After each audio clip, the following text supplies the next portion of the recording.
right. Okay, we're live. So welcome everybody to this Bitcoin ABC live stream, where we're talking about the Bitcoin Cash roadmap, the when, the why, and the how. With us today is Bitcoin ABC lead developer Amaury Séché, Anthony Zegers of ABC, Tobias Ruck of B.Cash, and Carol. And how do you pronounce your last name, Carol? Trzeszczkowski. Shishkovsky. Great work. A very appreciated and esteemed Bitcoin Cash developer. So, welcome everybody. We're taking your questions in the chat. And Amaury, do you want to start us off? Yeah, I don't know. I was expecting people would have question about the roadmap, and we can go over all of it and how the different items make sense and loop into each other's. Maybe we can start a bit with like Avalanche, because that's, I think, like how it's different from, like how is Avalanche different from Storm or other like weak block proposals, and like what's the big difference there? Okay, well, we can jump right into it if you want. I'm good with that. So let's go back to the root problem we actually want to solve with those systems. So we want to do a peer-to-peer cash system, and that means managing some scarce asset, right? And so if an asset is going to be scarce, you need to not be able to spend it twice, which is not something that comes naturally to anything that is digital in general, right? It's very easy to copy like a program or a song or a movie or whatever, right? Like you can copy all of that, photographs, whatever. Like naturally, everything that is on the computer is very easy to duplicate in a bunch of exemplary. And if you want to avoid that, and you need to be able to avoid that to make anything that has any kind of monetary property, you want to be able to prevent double spend. So that means that if I send, like, if I make a transaction and I say I send coins to you, Tobias, and then I make another transaction and I say coin to Carol, for instance, then everybody needs to agree that one of those transactions is valid and one of those transactions is not valid, or maybe both are invalid, right? But they can. What is important is that they cannot both be valid. And it seems like a simple problem on the surface. It's actually a very, very, very difficult problem that predates computer science by a few thousand years. It's known as the Byzantine general problem. And making that decision is actually, it's probably mathematically impossible. It has been proven in 75. But, well, we have Bitcoin and it works. So what happened? Well, we found a way to kind of work around the fact that it's mathematically impossible by creating a system that just make it less and less and less probable that we disagree, up to the point that this probability is so small that we can assume that it doesn't exist. And so, this is where, mathematics is, it's a very important field, but you need to be very careful about what it means. Like when mathematics say it's impossible to come to an agreement, then that, maybe there is a practical way to come to an agreement anyway that is good enough for all the situation you care about, even though strictly speaking, you never come to any kind of consensus. And so this is what Satoshi Nakamoto came about. This is the big innovation that is in Bitcoin. This is a system that allows you to make a decision on those, double spend kind of thing, such as everybody can agree on what the outcome of the decision is. And each time someone mine a block, the probability that, there is still a disagreement decreases exponentially, actually. So after a few blocks, you can assume that it's like the probability becomes so small that you can assume that it doesn't exist anymore. If we have like honest actors and the incentives, like make that yeah even clearer. And so this is a system that works. However, everybody knows that this is a system that is very slow to come to a decision, right? And so we assume, at least that's one of the, that's one of the founding assumption in BCH, that we want to be able to transact as easily and as fast and as cheaply as possible. Like we want transaction to be fast, cheap, and reliable. That's one of the things we've been repeating always and always and always. And a finality of, many minutes is, well, probably not good enough. And regardless, we want to do as good as possible, right? So if we use the, like existing payment processor, have done a lot of research of what is good and what is not good in terms of how long it takes to make a transaction and all of that. And basically what they conclude is that if it takes more than 5 seconds, people think it's broken, right? So 5 seconds is like something we need to go below, or it's broken, right? Effectively, well, there are some use cases for which it's not broken. If you buy something online, then that's fine. But for many use cases, more than 5 seconds, it's broken. And effectively, people consider that more than 3 seconds is bad user experience, right? So ideally, we want to aim for something that is less than 3 seconds. And actually, ideally, we want to aim something that is as fast as possible. Like the faster it is, everything else being equal, the faster it is, the better it is. And okay, so now we have this Nakamoto consensus to make those kind of decision. We have a bit of a problem, is that system is effectively almost impossible to make fast, at least not on the kind of time scale that we are looking at, not on the kind of time scale, like a few seconds. It's just not gonna work for Nakamoto consensus. And one of the problem behind that is that, well, it's a very complicated problem. There are like many different aspects to it, but effectively the faster you make the block time and the higher the offline rate, so the lower the throughput that you can have. So that's one problem. That means that if you want to make block very, very fast, well, you're gonna come into a throughput problem, right? So you're not gonna be able to process a lot of transactions. And so if you want things to be fast, cheap, and reliable, here we are trading between fast and cheap, because if you don't have the capacity, then things become very expensive. So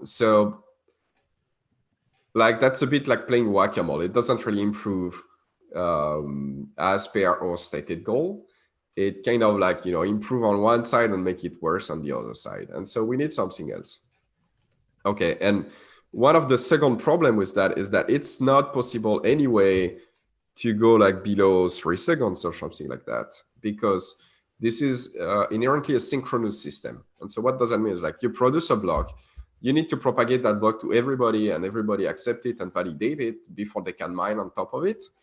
And this process takes some time, right? And because it's in the critical path, you can only be so fast. If it takes 2 seconds to propagate a block over the network to everybody, you can assume that between when you find a block and when everybody is starting to mine on top of it, you need more than 2 seconds, right? If it takes 2 seconds to propagate. And so clearly, if you make the block time 2 seconds, for instance, you would end up with a network that forks and forks and forks and forks and never converge to any kind of decision. So all those systems, based on producing blocks on top of another, they cannot work on a time scale of a few seconds. So that's another reason we need something else. And we've been doing a lot of research, but as it turns out, 2 years ago, there is this paper about Avalanche that came out that basically solved most of our problem on that front. So we decided to go with that on the roadmap. And Avalanche is going to make a decision basically in each transactions that it's included or not, or each block. But effectively, like you can consider making a transaction on the block to be the same as making a decision on a transaction. It's effectively making a decision on the Coinbase of the block, if you wish. And the Coinbase on the block is a transaction that implicitly depends on all the other transaction in the block. Anyway, so you make decision on those transactions, and you can make those decisions in 2 seconds. So why can you make those decisions in 2 seconds with Avalanche? Well, because it's not a synchronous system. You don't need to wait for a decision to be made on some transaction before you can make a decision on another transaction, like you would if they were in the block, right? Like if you include transaction in the block, you need to wait for that block to be processed, for another block to be built on top of it, for the decision for the next set of transaction to happen. But in Avalanche, all the stuff that don't depend on each other can be synchronized independently, and so that allow for way shorter time scale. And various prototype or the testnet from Avalabs show that it can go below 2 seconds in typical usage. And so that's very good, and that's basically what we want. So the next question would be like, why not make a coin that is like only using Avalanche as a decision-making mechanism? Because it's so much faster than Nakamoto consensus. And well, the reason is Nakamoto consensus provide a way to audit the history of the decision that have been made in the past by everybody in a very easy fashion, which is something that Avalanche doesn't do. Like, if you were connected to the network and run the Avalanche consensus algorithm with other people to make a decision, you know what the decision is. But if you disconnect and like reconnects 1 month later, all the decisions that have been made in between, you're gonna have to trust the people that, well, it's not really that you need to trust them, but you need to run Avalanche again, basically, with them, so that you're gonna come up with the next conclusion, right? So there is no track record of the decision that have been made. You just need to, like, every time you connect, you need to rerun the algorithm to make all the decision again. And that's not ideal, especially for stuff like SPV, for instance. So if you want to scale big, we don't expect everybody to process the full chain. So you want people to be able to process like a small amount of data, and from that small amount of data, there is the information that they need for whatever they are interested in the chain, not what everybody does on the chain. And so having a track record of history, or if at some point you want to upgrade the consensus rule that are used, well, with Avalanche, it's pretty difficult, right? Because you cannot replay the history, what consensus rule applies to what items, it's very subjective. If you have a blockchain, you're going to be like, based on whatever activation mechanism, what is before you apply the old rules, what is after you apply the new rules. So because of all of that, Nakamoto consensus, you don't want to really get rid of it. You just want to use it as a way to make the decision that have been made visible to everybody and for all of time, right? Like immutably, and make it easy to verify and easy to work with all the participants in the ecosystem. And so so we end up, like logically, if you follow that thread, like the logical conclusion of all of that is that you want something that is fast to make the decision, and still you want Nakamoto consensus for everybody to be able to verify that decision if they were not connected or if they use an SPV. That's a really good answer. Yeah, and I think the way Avalanche and Nakamoto consensus kind of collaborate to create a robust system is really interesting for me. I mean, there are some people who think like, okay, at some point, Avalanche will completely replace Nakamoto consensus, and like, why do we even keep Nakamoto consensus? But I think like what you said, like on the one hand, you've got like this objective kind of replaying and a very cheap kind of replaying of the stuff that happened while you were gone. And on the other hand, you got like a proof of work based distribution of new coins and collection of fees, which I think is better than proof of stake, where it's like, okay, if you got more coins, then you can make more coins, which I don't know if that's a good idea to do, but Yeah. I mean, some people do that. And I think what you're talking about, like originally in your question, you mentioned Storm.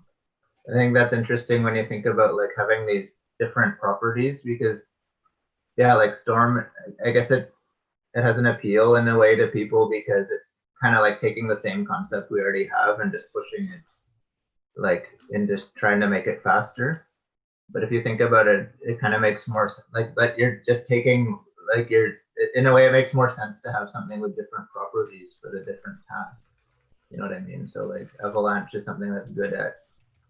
It's good Yeah, at. so Storm, you gotta give it for the PR stunt that is done with Storm, but it's actually not a very new idea. There is a lot of talk about it, probably as soon as 2015, even though the name Storm doesn't exist, where people want to do weak block and they want to try to make them faster using a DAG structure instead of using weak blocks, and effectively you end up with something that is effectively equivalent to to Storm. There are numerous problems with that approach. It's not that it doesn't work, but it's just worse on every, like every objective metric that you want to use, it's just worse. First, it's still synchronous, even though you introduce some degree of asynchronicity with a DAG, it's still inherently synchronous. And so in terms of how fast you can make it, like you cannot reach the same kind of time scale. For instance, let's take an example that use not quite a DAG, but almost a DAG is Ethereum, because they have this on-call system that effectively create a DAG with like a limited number of ages in terms of parents. And, they cannot really push it below 15 seconds, 15 seconds, this kind of stuff. And they have, with their current block time, they have reorgs on a regular basis, which is fine. I mean, like if you reorg 1 minute, it's probably still better than reorg, like, waiting 10 minutes. I don't know. But in any case, they are at the limit of what they can do. Like if they push it further, it's not going to work well. It's probably going to get worse. And we are nowhere close to less than 3 seconds that we need. So we have because oh, go ahead. Sorry. Yeah, because it's a synchronous system, you cannot make it as fast. Yeah, simply that. Yeah, and from like, if I can just talk a bit more on that, from like p.cash perspective, like we want to make the user experience better than credit cards, and credit cards usually take like I would say like 4 seconds, 4 seconds to process a transaction. And currently ZeroConf offers like around 1 or 2 seconds, which already is better, but it's not as secure. So the UX is better, but it's not as secure. And if we can get a similar timescale with Avalanche, then we do have actually better user experience than credit cards. So Avalanche is actually quite a good idea as a replacement for ZeroConf. Plus, in any case, when you compare yourself to an existing system that is widely deployed, you should not ask yourself, is it as good as this other system? Because there is a cost associated to switching from the old system to the new system, right? So the question you need to ask is that, is it sufficiently better so that it justifies the cost of switching, right? And so even like being as good is not sufficient because there is a cost to switching. Even being better is not always sufficient, right? You need to be sufficiently better so that it justifies the cost of switching. And so, like all those arguments that are like, well, credit card have chargebacks and all of that. So it's maybe just as good as ZeroConf. Well, maybe, but being just as good is just not enough. Yeah. So you need to provide the better system, or people are just not going to switch. They're going to continue to use whatever they use. And if you tell a merchant like, okay, that transaction was instant, like it's there, there's no way to charge back, like it's in your pocket, then that's already a pretty good pitch compared to plus the fee is lower than credit card, right? So So all in all, that's a good value proposition for merchants. I have a question about permissionless joining to the network. So I don't really understand this part, but I've heard that this is not clear how to actually make sure that it's easy and permissionless to join the network when the Avalanche is at work. Is this true, or is it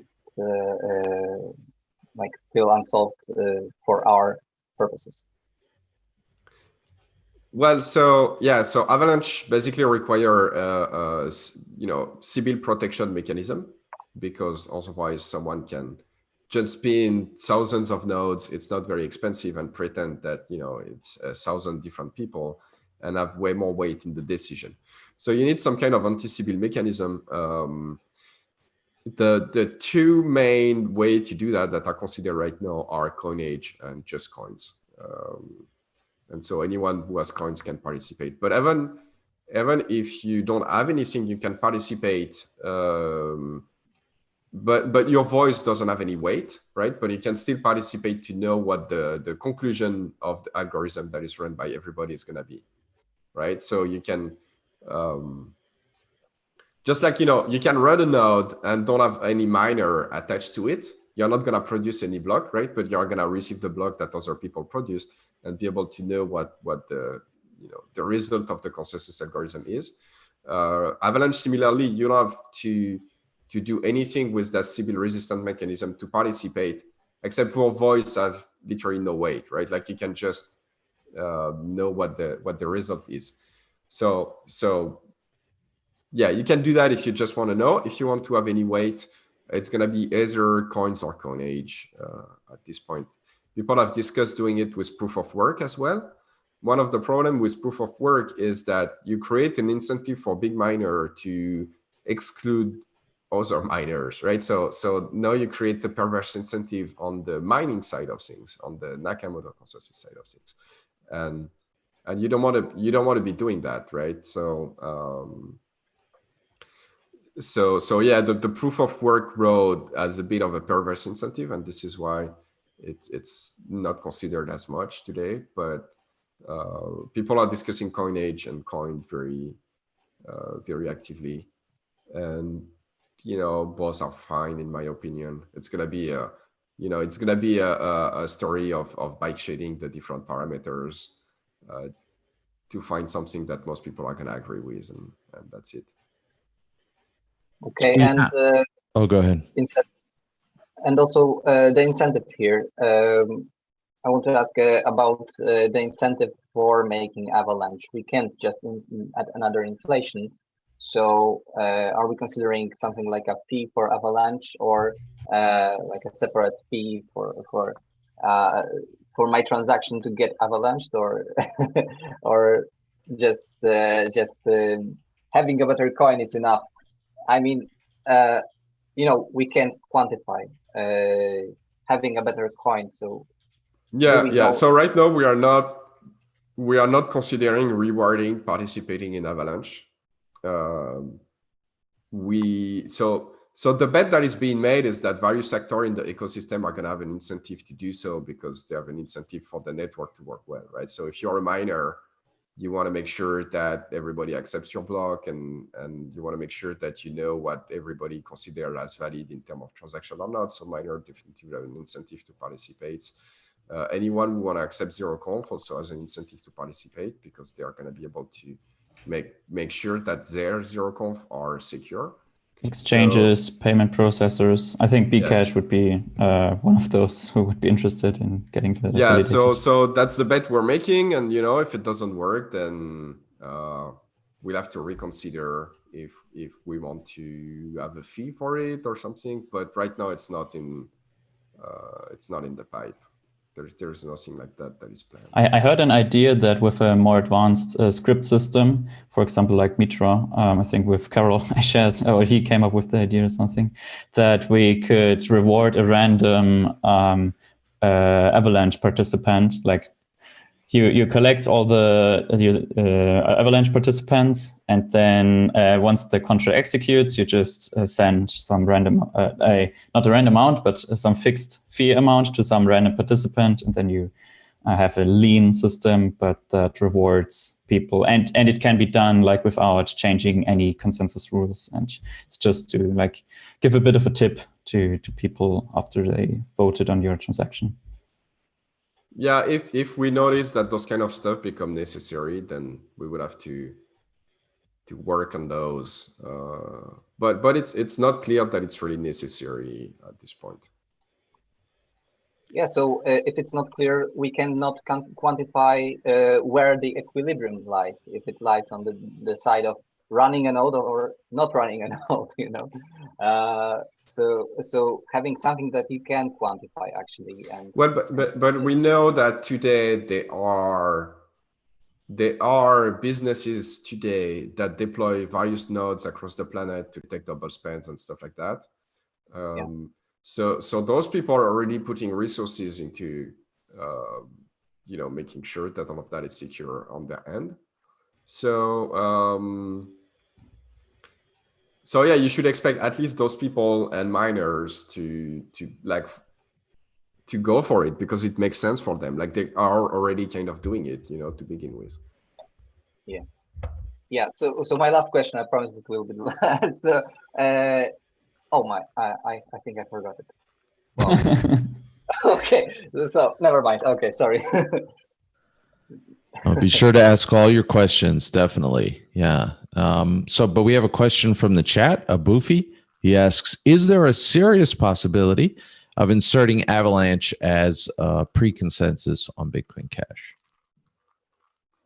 Well, we've been working on it, so yes. But people need to realize that BCH is a very chaotic environment.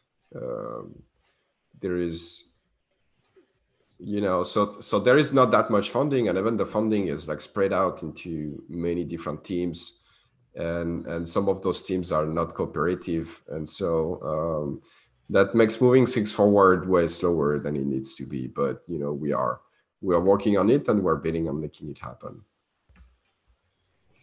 Okay, so we have another question from Nick Pop. I don't understand the FUD against Avalanche. There is an anti-Avalanche movement on RBTC, and I don't understand why that is. Maybe touch on that a little bit. I think Avalanche is a good idea for BCH. I heard someone calling it like the point of proof of stake mechanism socialism. I didn't hear any argument for that, but I found that rather funny. Yeah, socialism is quickly becoming the godwit point of the BCH ecosystem. If you don't like something and you don't really have any argument against it, you yell socialism as loud as you can, and hopefully some people are gonna go along with you. Well, to get back to the question, I think the best person to ask would be those people rather than us, because obviously we are in agreement with that person that Avalanche is a good thing. I think I think we've been having a bit of a problem since the early day of BCH, which is something. It's quite funny. Like the first week BCH was launched, I did an AMA, and I touched to that. I was, someone asked me during that AMA, well, what if we have a bunch of people that want to do something else than the roadmap? Come along and try to send BCH in some other direction. And I was like, we're gonna have to be very firm and stand our ground, because if we want the system to remain open, we need to agree on what this system is and what this system is going toward, like in what direction it is going. And that is effectively a roadmap. If we don't agree on that, either we splinter into many different groups because we're effectively not building the same thing. And so at some point it becomes incompatible, or it becomes, the rules of the strongest. And so we just need to be firm around the roadmap. And I think there is an effort to not go in that direction. And I think the BCH community has not been very strong at pushing back against it.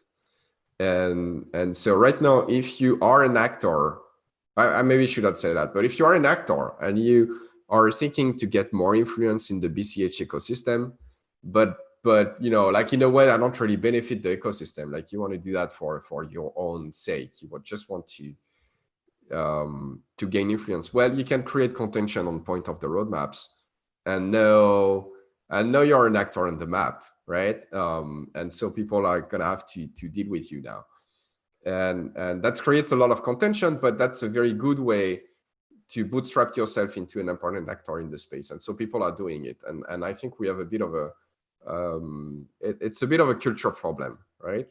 We need to have a culture of, here is what we are building and here is where we're going, and if you want to build something else, then it's okay. Like, we don't need to be crazy maximalists. It's okay to want to build something else, but it's not BCH.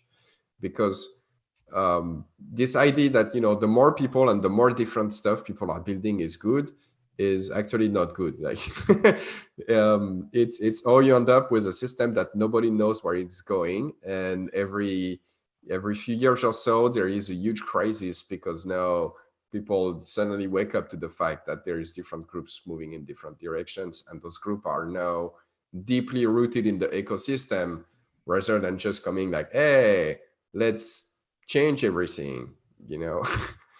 So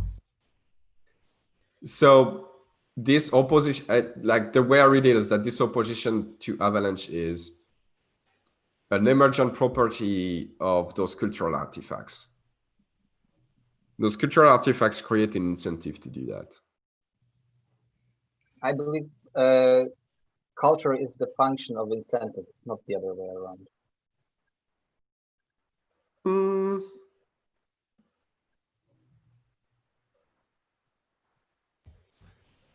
I don't know. Like, when it comes to, they feed into each other, right? And usually they end up creating what we call a Schelling point, where like, you need to have a set of incentive that is compatible to the culture and vice versa. But there are definitively some of the incentives that are created by the culture, right? Because people don't just care about money. They care about other people liking them. They care about being popular, having status. You know, people care about a bunch of stuff that are not just money.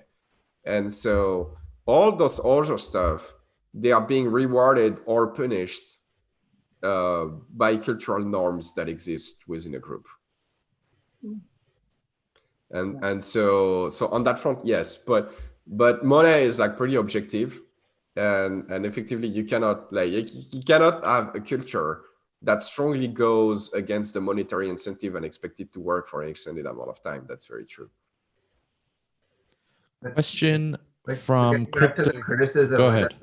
That's what I would say. Like you just said about, talked about objective. Like, I mean, those criticisms, it'd be good to try to pin down, like, okay, what's our goal? Like, what are the criteria that we want for the system, you know, and then figure out if those criticisms make sense in that framework.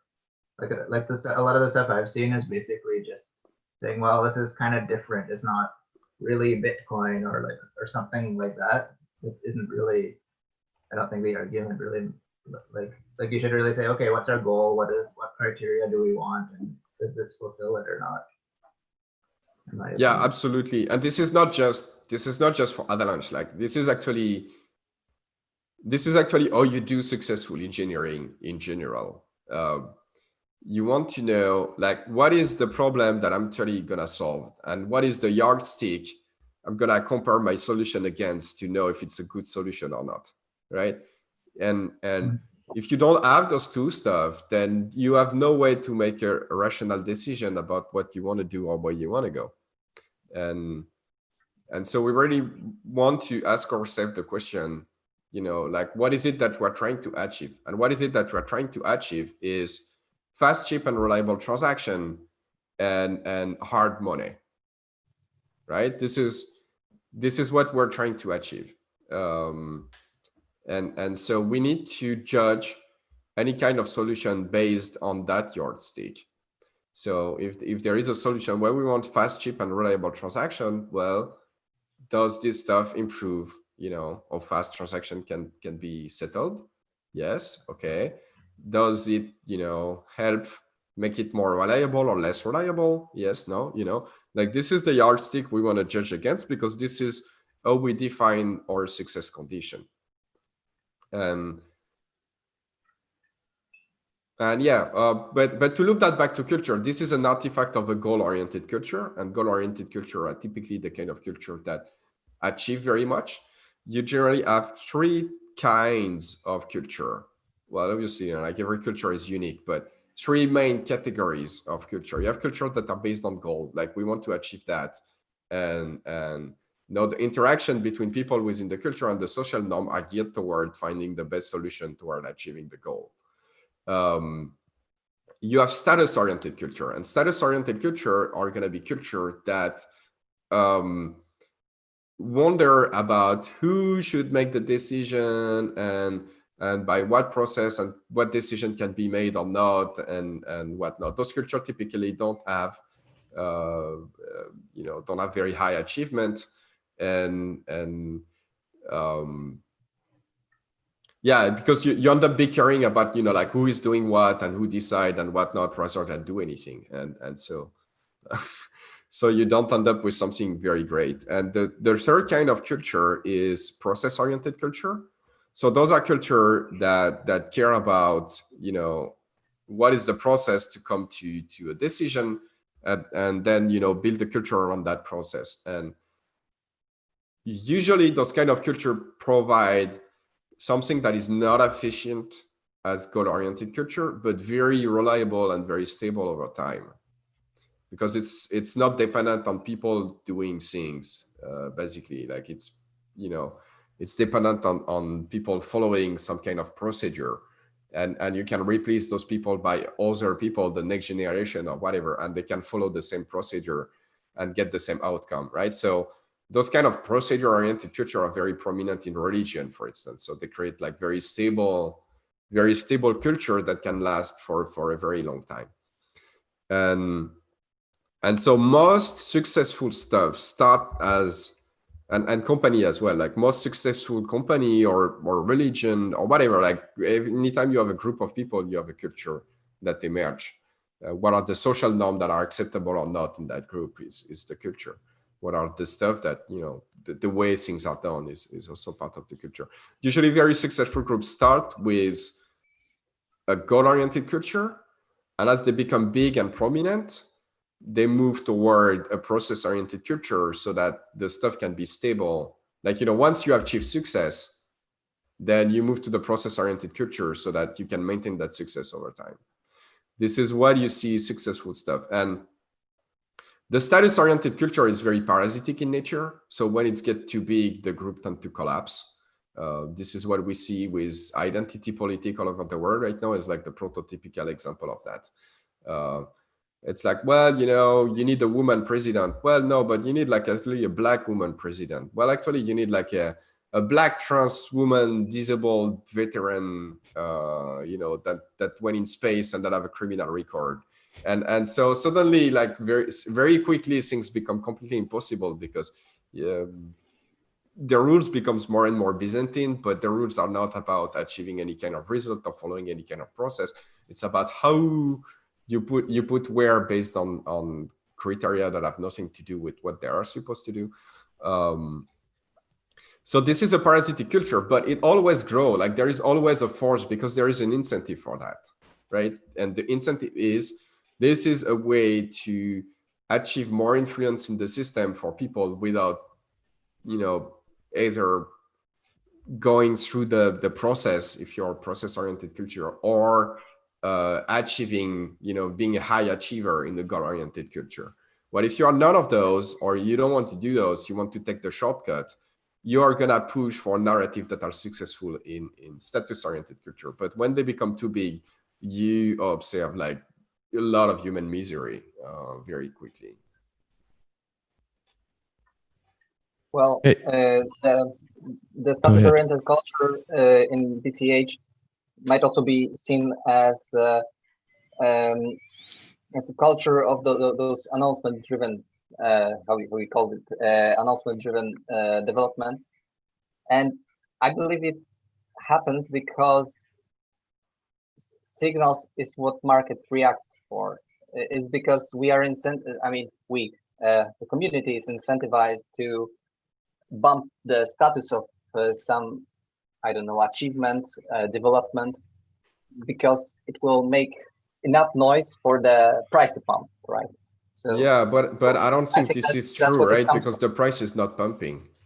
No, it's no longer true. So maybe, you know, like, well, yeah, so those very announcement heavy, you know, like, so you have some company that do that, you know, like very EV marketing oriented strategy, and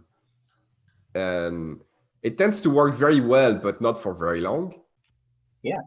Because you know, at the beginning you generate a lot of noise, a lot of interest, right? But as you pump up like crazy news always and always and always, people get tired of it, and also they see that it's not followed by crazy new feature or crazy new functionality or crazy new services or whatever, in the same, you know, in the same proportion that the announcements are made. So we are definitively at a stage where it doesn't work at all anymore, right? But people are still doing it because it actually kind of works, but not for monetary reasons. This is where we look back to culture and what we discussed before. You know, like, you can gain status, you can gain, you know, this kind of stuff, and for those stuff, it's still working within the BCH ecosystem. And so the BCH ecosystem is incentivizing its member right now to adopt behavior that are not good for the ecosystem as a whole. And I think this is why we are not that successful right now. Yeah, I think Bitcoin Cash, like if I compare it to like 2017, I mean, is there any like great product we have that like makes Bitcoin Cash like super cool? I mean, we improved some of the products. Bitcoin.com wallet has a new one. We've got a cash register. We've got localbitcoin.com, but I mean, there isn't like something that's really like pushing Bitcoin Cash or like that's like, okay, you kind of have to use Bitcoin Cash because there's no other way than using that. And I think we need to. This is because this is not where the attention and resources of the community are going, right? So it's very simple, and it's back to incentives, and this kind like this time like monetary incentive. There was a recent fundraiser, and what it is give a money for like a wide variety of nodes, like 6, I think, if I remember properly. And well, if this is where we put our money, this is what we get. So right now we are getting the ecosystem with the most different node software, right? Because this is where the money is. Right now, you want to get funding in the BCH ecosystem, you get to yell very loud that you are creating a new node, and that's the most efficient way to get funding. And so we get like a bunch of new nodes. I don't expect most of them to add on to anything at the end of the day, because there is just not a need for that many nodes.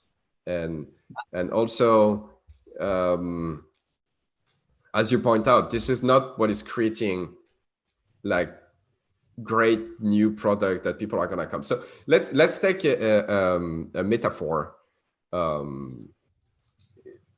Like, you know, if you let's say we build a city, and we want to make the city attractive for people to come in the city, you know, so that they can buy houses and live there, and you know, so we can tell them stuff, right? Infrastructure is very important if you want to make that happen, because well, if your infrastructure doesn't work great, then people are not gonna come, right? So if you think about the sewer system, for instance, people are gonna expect that if they come to your city and they buy a house there, they have a sewer that works. And if it turns out that it's not the case, very quickly the news is gonna spread out, and people are not gonna want to live in your city because, you know, they don't want their toilet to overflow. And so this is very important to them. And this is also like, this is a very apt metaphor, I think, because once you build the city, and you realize that the sewer system is inadequate, it's absurdly expensive to upgrade it or change it, right? Because now you need to dig holes everywhere, but there are stuff built on top of that, right? So it's not like, it's very easy to access once you've built on top of it. So it's going to be an order of magnitude more expensive to redo the sewer system than to do it right the first time. But it doesn't attract new people really. It just drives people away when it doesn't work right. And when it works right, then people don't notice it, or just take it for granted. And this is how you want infrastructure to work. But if you want to attract people, then you're gonna have to have, like high quality houses. You want to have like businesses in the area that provide stuff that people want, like nice restaurants, shops, whatever, school. You want the area to be like well policed, so there is not a bunch of Antifa that wreck your house every Tuesday, and like you want all of that. This is why you are going to go in that city. This is not because it has a great sewer system. And so if you put all your resources into the sewer, and you want to make sure that the company that runs the sewer is not evil, so we need to have like 25 different sewer systems in the city, and you put all your resources into that, then nobody is ever gonna come to your city. Like it's just not gonna work that way. It's not how things work. So you don't want to go cheap on the sewer system, because if it doesn't work, you're gonna regret it. It's gonna cost you way more later, and it's gonna drive people away. But you don't want to put all your time and energy and resources having 25 sewer system in your city. It's just not what's gonna make your city successful. Okay, so we have well, actually, I think Carol, we only have Carol for another half an hour. So there are some Avalanche questions pending. We're not going to forget about those, but let's take this DAA question, yeah? So from Francisco Marcos, DAA is on the agenda of all node implementations, but what is being done to converge to the same solution? If none, it could be another reason for a near split. I know there are two or more sides to the answers. Yes.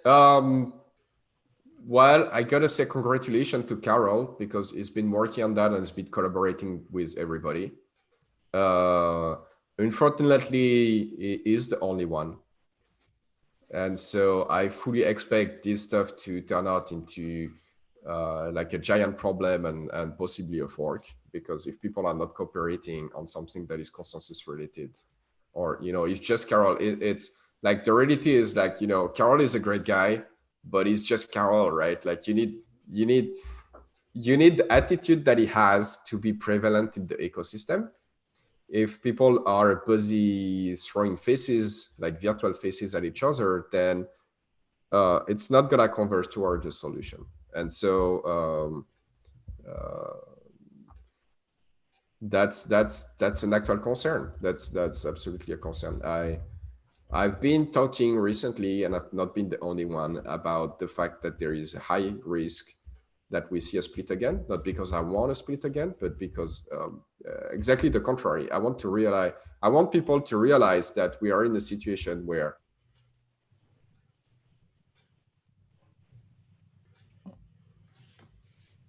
we lost your audio. We lost, maybe you bumped your aux cable, something. Nothing yet. You muted yourself, actually, Marty. Oh, true. No, I did not mute myself. It automatically muted because there was a problem with my mic. Anyway, okay. I'm sorry for that. So where did it cut? Just a few seconds ago. Okay. I don't know. Okay, so I was saying, like, I'm talking about fork a lot lately, and I'm not the only one. Not because I want a fork. Actually, I expect that if we have a fork this time, it's gonna be like, it's gonna be catastrophic for BCH, because there is no real reason to fork, right? Like it's just it's not gonna create two coins that have a unique value proposition. That's the point I'm trying to make. Like if you have two coins that are unique value proposition, you see the value increase. This is what happened when we forked BCH and BTC, for instance, because both BCH and BTC had a unique value proposition, and so you saw the value of both increase after the fork. So that's the good kind of fork. Right now, I don't see any kind of fork coming out in the coming months as something that is going to yield 2 coins with a unique value proposition, and so expect a lot of value to be destroyed of that process. And even BCH and BSV, like they have a very, very different roadmap and very different value. Yeah, but they don't have unique value proposition. I mean, they want to become like the storage. They want to become like AWS. So so now it's a bit more true. Now they are focused on storage like crazy, but this is not what they were doing at the time. And so at the time we did not see. And I think they kind of realized that, and this is why they went for the crazy storage. I don't think it's a direction that makes sense, but at least it's a unique value proposition. You cannot, you cannot compete if you don't have a unique value proposition. So getting back to the DAA, like, so what is it, just to to give people something, a way that they can go, like, what is it that Carol is doing that you said is good? Like, how would you ideally see it playing out? Like, what do you recommend people do if they want to have this? Yeah, so Carol wrote a proposal. He engaged with a different party that would be impacted by that proposal. He took feedback from various parties into account, as far as I can tell. Because you never come up with like the best solution right away, and usually people are going to tell you, maybe you can do that for some other way. Or have you considered that crazy edge case that breaks everything? You need to take those stuff into account, and this is why there is like a review process going on. And lastly, Carol has made an effort to define his problem statement, because it's not obvious at all what is the problem that we need to solve with the DAA, even though like intuitively we kind of feel like there is something that should be better, but defining in proper term what that thing actually is like it's obvious. It's actually more challenging than you'd expect. But you need to do that if you want to have a yardstick to judge the solution against, right?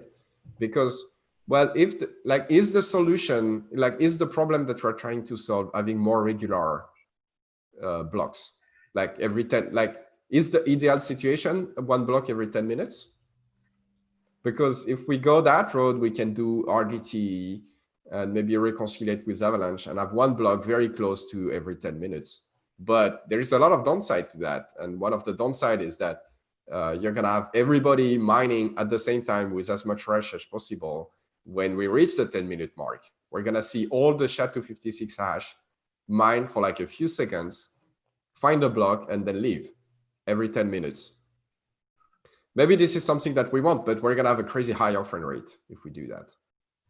Okay, so maybe we want more regular time, but then we also want to make sure that every miner can find a block based on how much hash they have.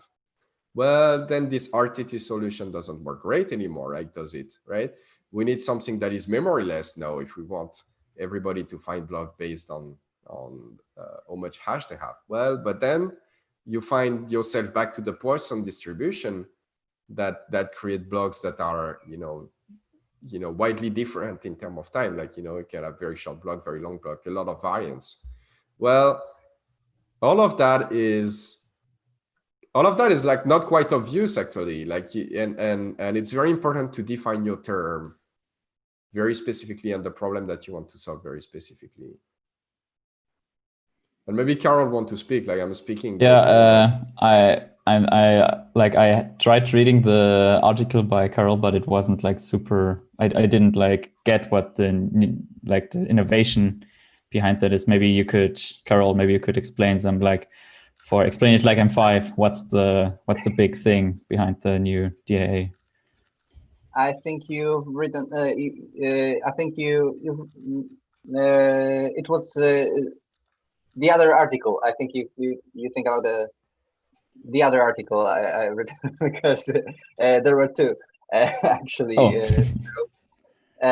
Yeah, and both of them are out of date actually, because yeah, I got a lot of feedback from all of the sites, and it turned out some of my stuff works only by accident.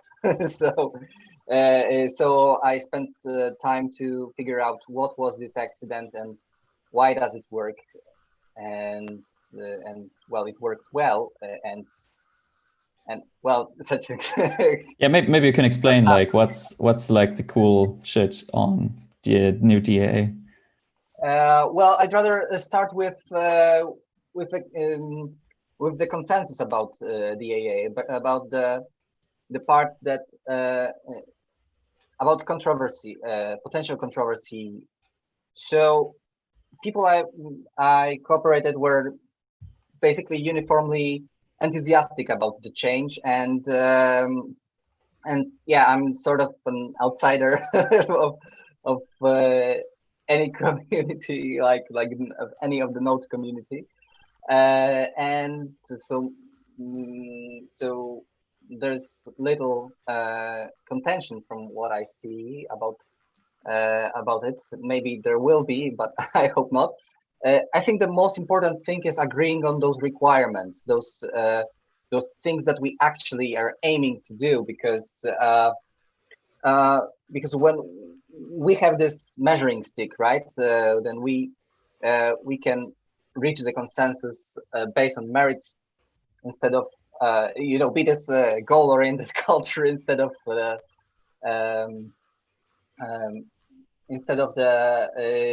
status-oriented culture, right? So yeah, the current DAA kind of got in like because of time pressure and like to fix something really quick, which isn't like the best requirements to have for a DAA. Yeah, fix it quick. It's not a good requirement, right? Right. So from around those requirements that are basically, I mean, that might be controversial, are things like that it should not add additional consensus rules, right? So that might be controversial. That we don't want to add new consensus except of changing the DAA. Like allowing negative block interval times or something like that. Yeah, like allowing negative block interval time might get controversial if we do that. So yeah, I mean, yeah, disallowing.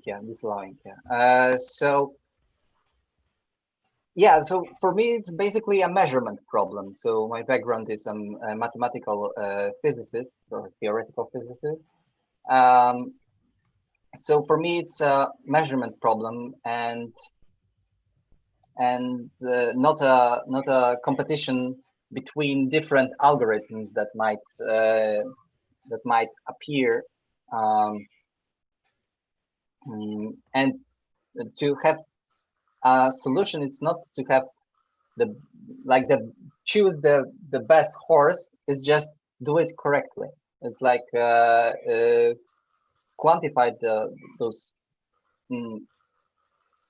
the things that happen there in a way that is well correct, and I believe it can be done in, well, not many ways are the right thing to do, while many things can give close to perfect results. So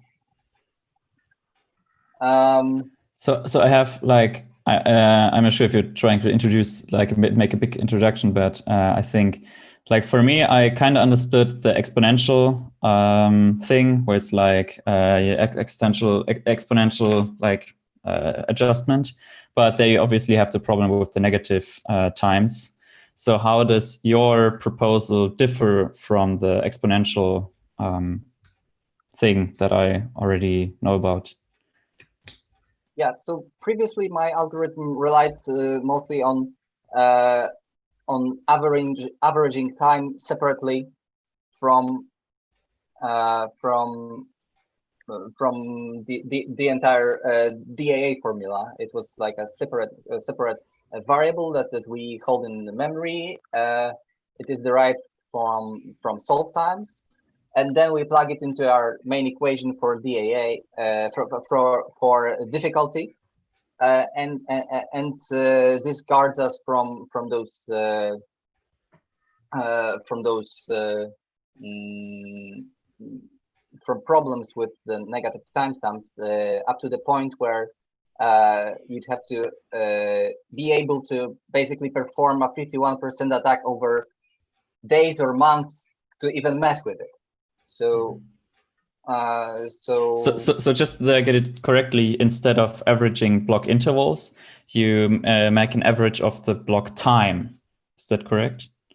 yes, but that turns out not to be the reason why those things work actually. So this is new stuff that I'm right now I'm in the process of describing. I hope I will have it already for people to make themselves familiar with it, but I don't yet have it. But basically, what I do right now is I reviewed the like the principles I listed in my first sketch of the proposal, and I noticed that I don't actually follow them, and there actually need to be done a lot less of averaging than we thought, because once we set the difficulty to something, we know what will happen next. We know how much how many hashes you need to solve this block, and this I tend to call it deterministic property allows us to be certain that what we did is the right thing, and we can now start from the point where we say that we are sure that the time, the expected average time solve time of this block was equal to what we intended, so just 10 minutes. So kind of made it more rigorous so we can make a better judgment about different DAAs by figuring like this stuff out. Yeah, I mean, I'm not thinking in terms of different algorithms. I'm thinking in terms of what is actually happening when we mine. I mean, when miners mine. I'm not mining. I'm not a miner, right? So yeah, so the way I love to see it is to have the consensus about what is actually happening, and have a well documented, well described, and well explained, explained algorithm that passes all the requirements and the simulations, and I would love to see a lot of communication around it. A lot of communication, so we just go about and argue. and so Carol, I was just gonna say I read your gist on GitHub, but it sounds like that's now out of date. So are you working on a new version, you said, or where should I? Yes, I am working on I'm rewriting it completely from scratch. Yeah. But requirements are still I think they are still the same from those what I came up with, and I believe this is the part we should discuss the most. This is the part that we should disagree on, and as hard as we can, right? I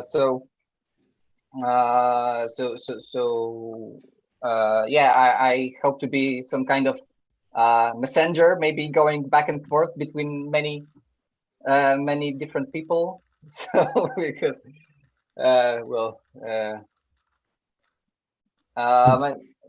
think that's a good approach. It sounds good to me. Like, I'm happy that you're taking that approach. I'm pretty interested in this topic, so I'm gonna maybe I'll try to get in contact with you some more.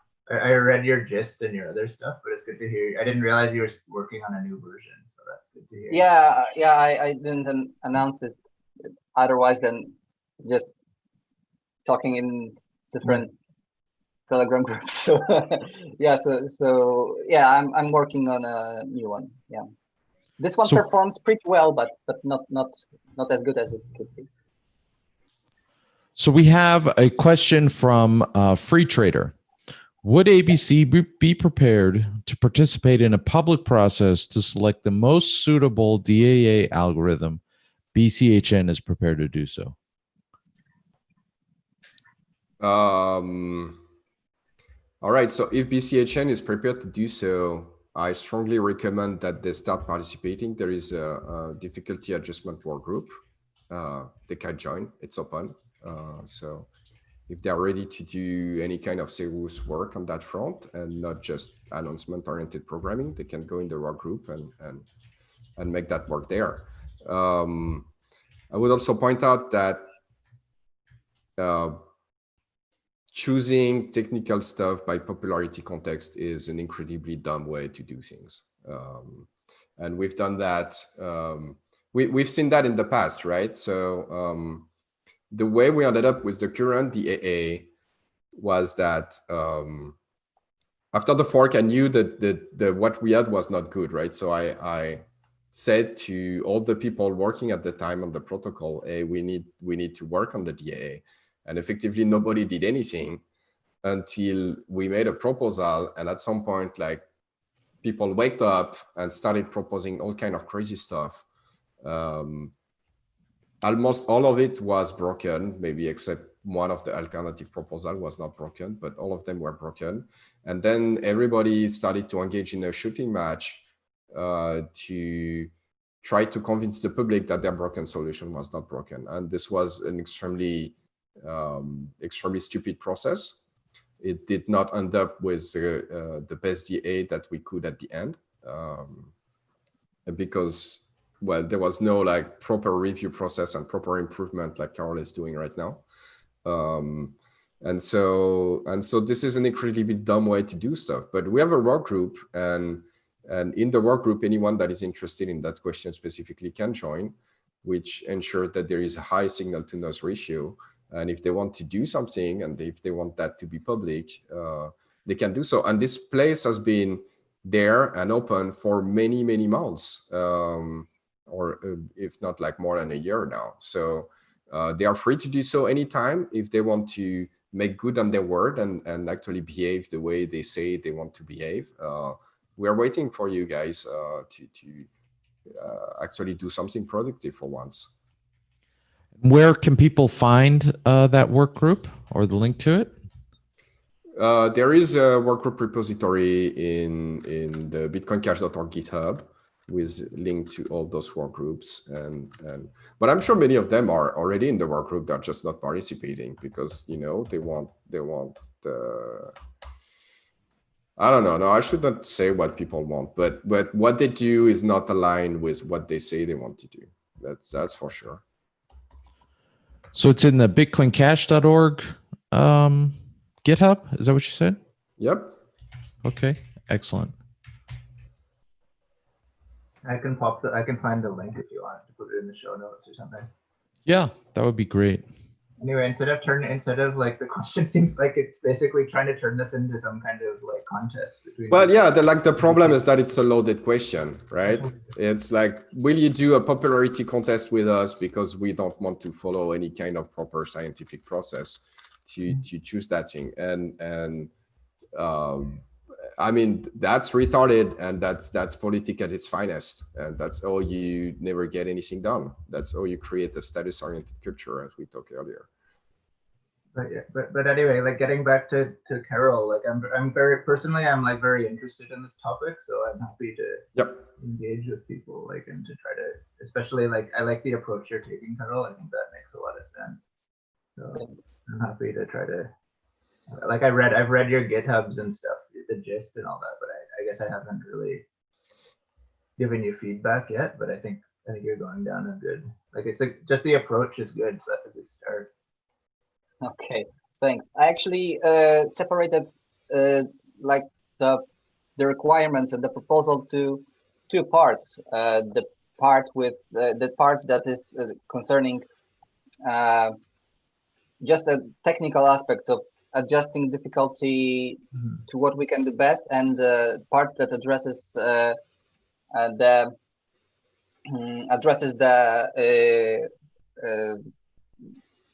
minting process, the issuance of coins, and because the feedback I got from you from you guys was that we might want to have a secondary mechanism that would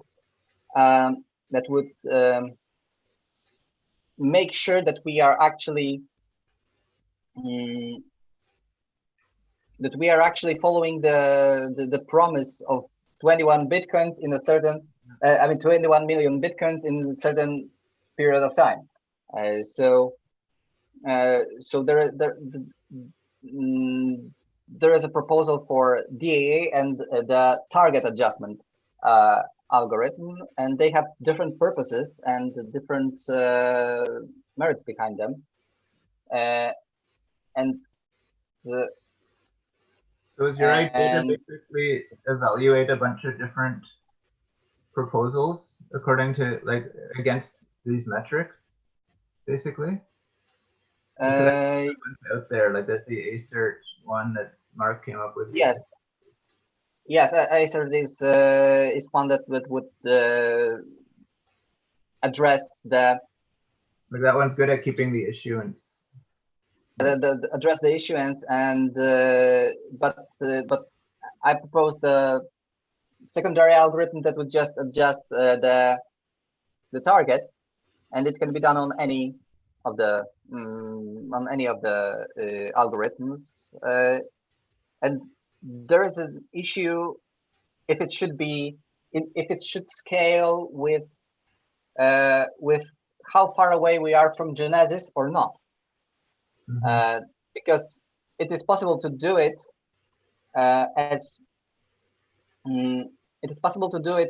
so it keeps like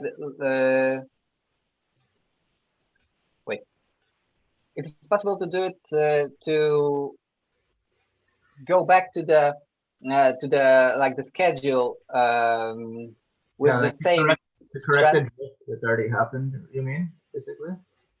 Excuse me? Like to get back to what it would have been originally, kind of thing? Yeah, to get back to what it would have been originally, and it happens with different strength the farther away we are from the Genesis block.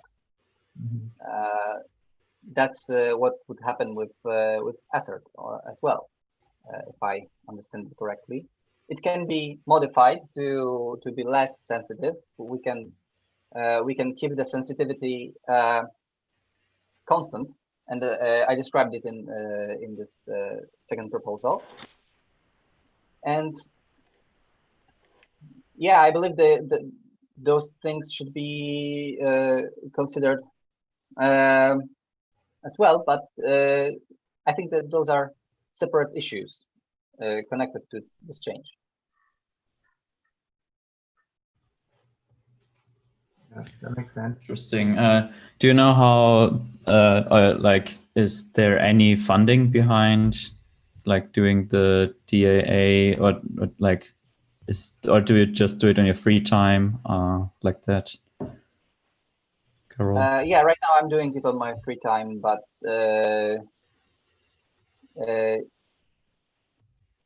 yeah, I'm basically.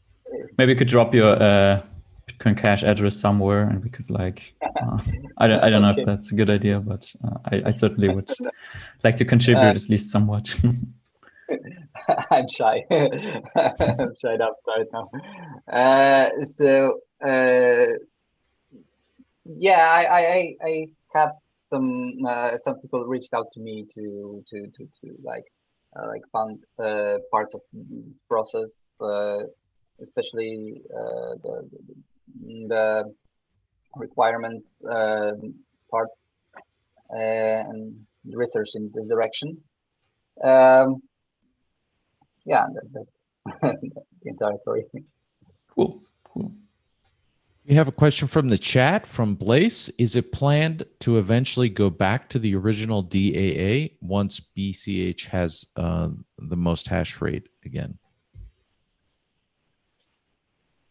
So I think a good DAA should perform well independently on the scale. So I don't see a reason to do that if we did a good job now. Yeah, exactly. I would. Go ahead. I would agree with Carol. If you have a good solution, it's only gonna work better if the proportion of the hash that BCH has is bigger.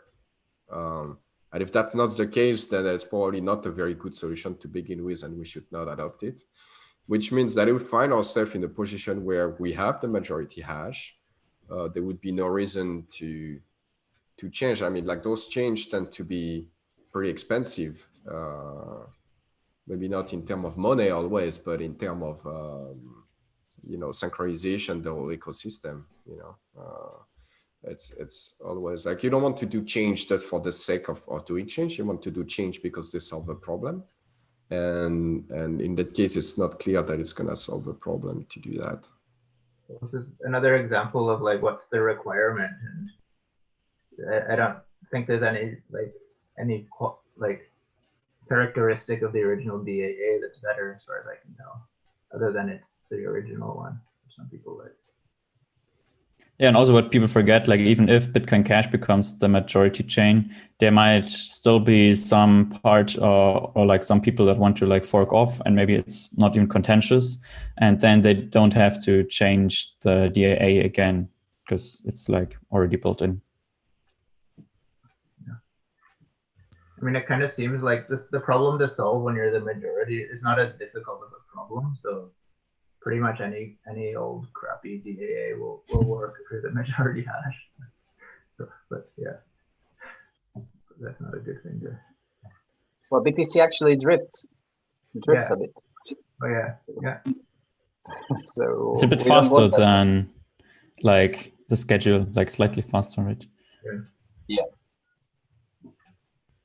So we have a block propagation question from Jonathan. He says, I'm curious how the roadmap is looking for updating ABC's block propagation protocol. Is there any progress on implementing graphene? Are you waiting for X thinner? How's the cooperation looking with J2min or BU with regards to this? Have you reached out to Verde, Flowy, Knuth, BCHN to see if there's any preference for something to become a new default in the BCH ecosystem for block propagation? Yeah, so the main problem there is that BU implemented graphene in a way that is not desirable because they implemented graphene with an extra round trip. So, okay. Let's take a step back. What do you want when you propagate a block? Well, you want to propagate the block to everybody on the network as fast as possible. That's basically the problem that you want to solve. And there are two main parameters that have an impact there. One is obviously how much data you need to send to some third party to communicate to them what the block is. And so the less data you have to communicate, and the better it is, because with the same bandwidth, you can send it faster. So that's half of the problem. The other half of the problem is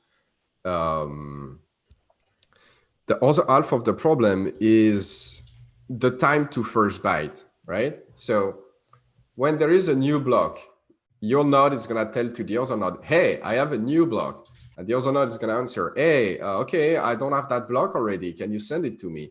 And your node is like, sure, here is the block. I'm sending it to you, right? So there is some back and forth that is going on before the first byte of the block is being sent. And this is why it's time to, that's why it's referred as time to first byte. Okay, so you want the time to first byte to also be low, right? Because if you decrease the amount of data that you need to send to some other node, but at the same time, you increase the time to first byte, you have produced no improvement at all. You just, shuffle things around in a way that is no better. So that's the main problem with that proposal. So then what do we do? Where do we go from there? Well, I think graphene is actually a great technology, but we need to do it better. We need to do an alternative version of graphene. So far, there is no serious proposal that is on the table. Unfortunately, I went to George, not George here, but another George who implemented graphene in BU. And I told him about those problems, and basically came back to me saying, well, those are good feedback, and I'm going to bring that to Andrew Stone, who was the lead developer of BU, because at the end of the day, he's the one deciding. And after that, I never heard about it again. So I assume that Andrew Stone doesn't want to do it. I don't know.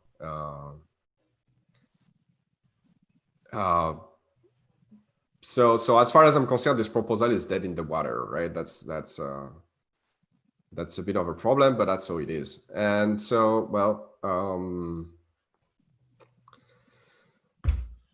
that's how things are.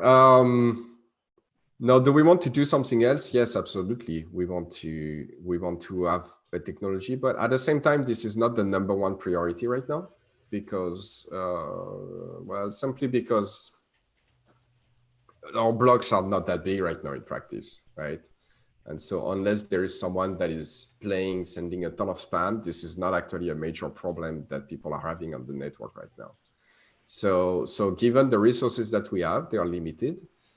We want to focus them on stuff that can move things forward and that have a direct impact. So this one is not it, considering the resources that we have. And if we have more resources, it's definitely gonna be something that we want to solve. Okay, I have to go. Thanks for having me, guys. Carol, thank you so much for joining us. A real pleasure. Thank you, Carol. See you. Okay, bye. Bye. Bye. So, so here's a question from Joannis. How does ABC feel about core backports roadmap wise? ABC seems a few thousand commits from core, and funding is limited.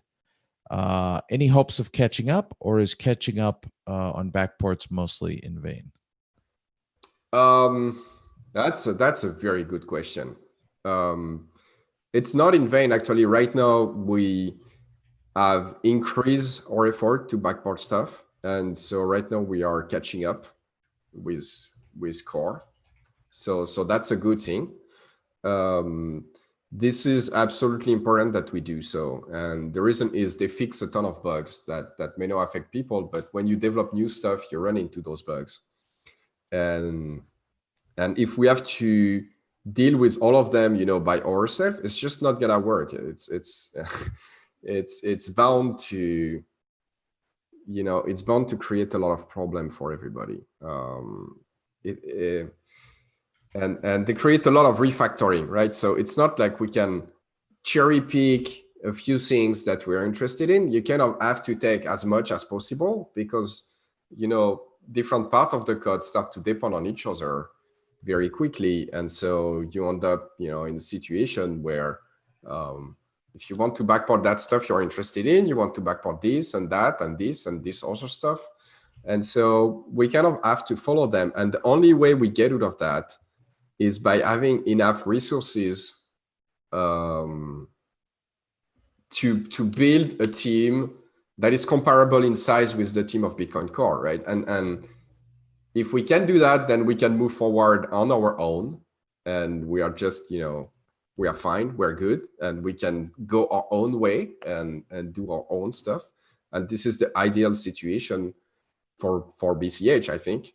But this only happens if we can build a team that is comparable in size with the team of Bitcoin Core. And And if that's not the case, then the best strategy is to backport a lot of stuff. So now some people are going to tell you, well, you can do this and that if you don't backport. And on the short term, they are right. On the short term, you can probably do more stuff if you don't backport, because the time you spend backporting, you don't spend doing something else, right? But we already did that experiment. Essentially that experiment was BU, and they did that, and they were able to provide actually good value in the early days. They developed Xcene and a few other stuff that were good value. But we saw that very quickly they had trouble maintaining quality. They had like very serious problem in a few places. And just started falling behind in terms of maintenance. And this is because they decided to go their own way. They strayed away from core a bit too much, more than the size of their team could tank. And as a result, it sent the project in a direction that is not desirable. And so for as long as we don't have the resources to have a team that is comparable to cores, it's not wise to not do the backports. I saw the other day a core developer got a sponsorship from I think it was OKX or something, and the article said there were 30 to 40 people working full time on Bitcoin Core. Yeah, I also should point out that the grant is 150K US, and she's someone who's good. Actually, I've seen some of her work in the Bitcoin Core repo, and she's good. But she's also pretty fresh out of school, right? She's not like a senior developer with many years of experience. And so recently, George, you compiled a report of what ABC was spending money on and some of that. And people were like, oh, like they are spending that much on salary. And is that reasonable or not? Well, if you compare that, like 150K per year is what, like 12K per month, something like that. I didn't run the exact number, but it's in that ballpark. It's way higher. It's way higher than the salary that we have at ABC. If you look at that report, it's way higher, and it's not for someone that has many years of experience. So the BCH ecosystem need to realize that it's not paying market rate, and it's not allowing to pay market rate, and therefore it's not getting the best talent. It's getting so. It's quite a problem, right? It's getting talent. It's getting talent that has no other option, right? Which is exactly the kind of people that you don't want, because other people are not hiring them, so they stick here, or they get talent that is ideologically motivated, which is a double-edged sword. Sometimes it's good, sometimes it's bad. It's certainly bad when everybody is, because then the stuff splinter, because everybody's ideologically motivated, so everybody wants to push the project in their own direction rather. We lost you there, Amaury. You lost you. Yeah. We lost you at rather. Okay, yeah. So yeah, people,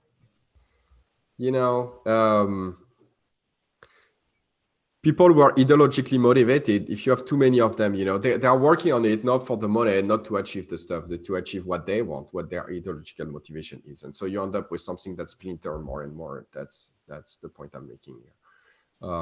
So you just want to hire good people that are good at what they're doing. And we like this happen if we pay market rate. And this news showed that we are far from paying market rate. And so this is something to keep in mind. So back to Avalanche a little bit. We have a few questions that have accumulated on that topic.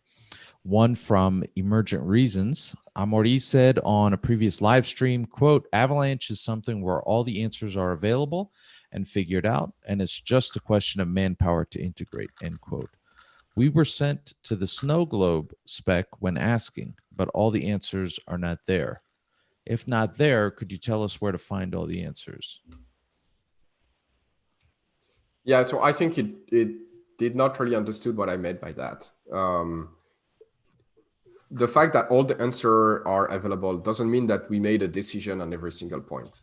It means that we know that there is a solution, right? So we have not made a decision if we want to do just coin or coinage, for instance, for the Sibyl resistance. But we know that we can do both. And so this is not something that is going to block the development of Avalanche. There is no like big question mark that, you know, there are no big unknown that nobody knows how to solve. It's not like, you know, before Bitcoin, nobody knew how to solve the double spend problem. No, we know. And there is a million variation on how you can do that. And so if you were building a new system that needs some way to protect against double spend, you could say, well, you know, I haven't chosen all the detail, but, you know, all the answers are there. They are like a Baselian system that use that already exists. There is a ton of, you know, there is a ton of precedents. All the, you know, all the questions are answered effectively, like, and you know that you can do it, you know, but that doesn't mean that we cannot discuss on some of the details. I think the snow globe stuff is a very good start. Actually, there is not that much that need to change there. It worked. It finalized transaction in less than 2 seconds. So it need to be bolted on top of some Sibyl resistant mechanism, because the way it was done by BCHT is you connect to various nodes manually and you set up your Avalanche network manually, which is not permissionless, right? So this is not what we want to deploy. But effectively it's there. It was working, right? So so that's a proof in itself that all the, you know, all the questions have an answer. All right, excellent. So question from Crypto Panda: how secure is ZeroConf currently compared to Avalanche? Are there numbers?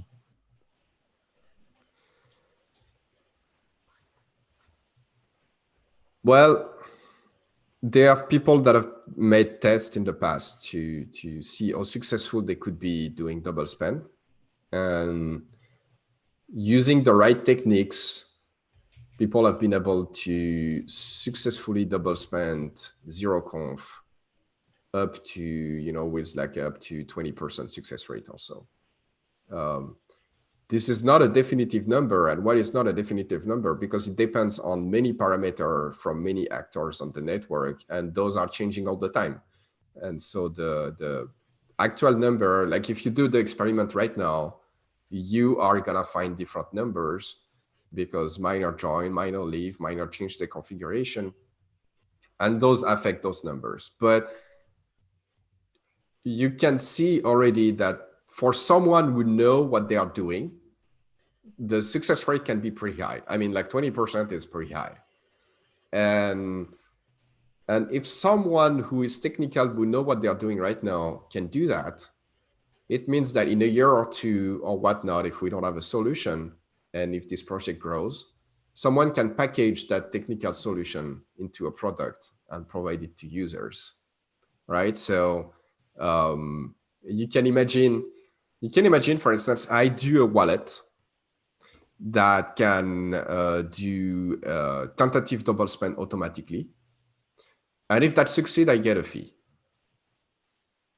And you obviously got to steal something from a merchant without paying, right? This is a very dishonest product.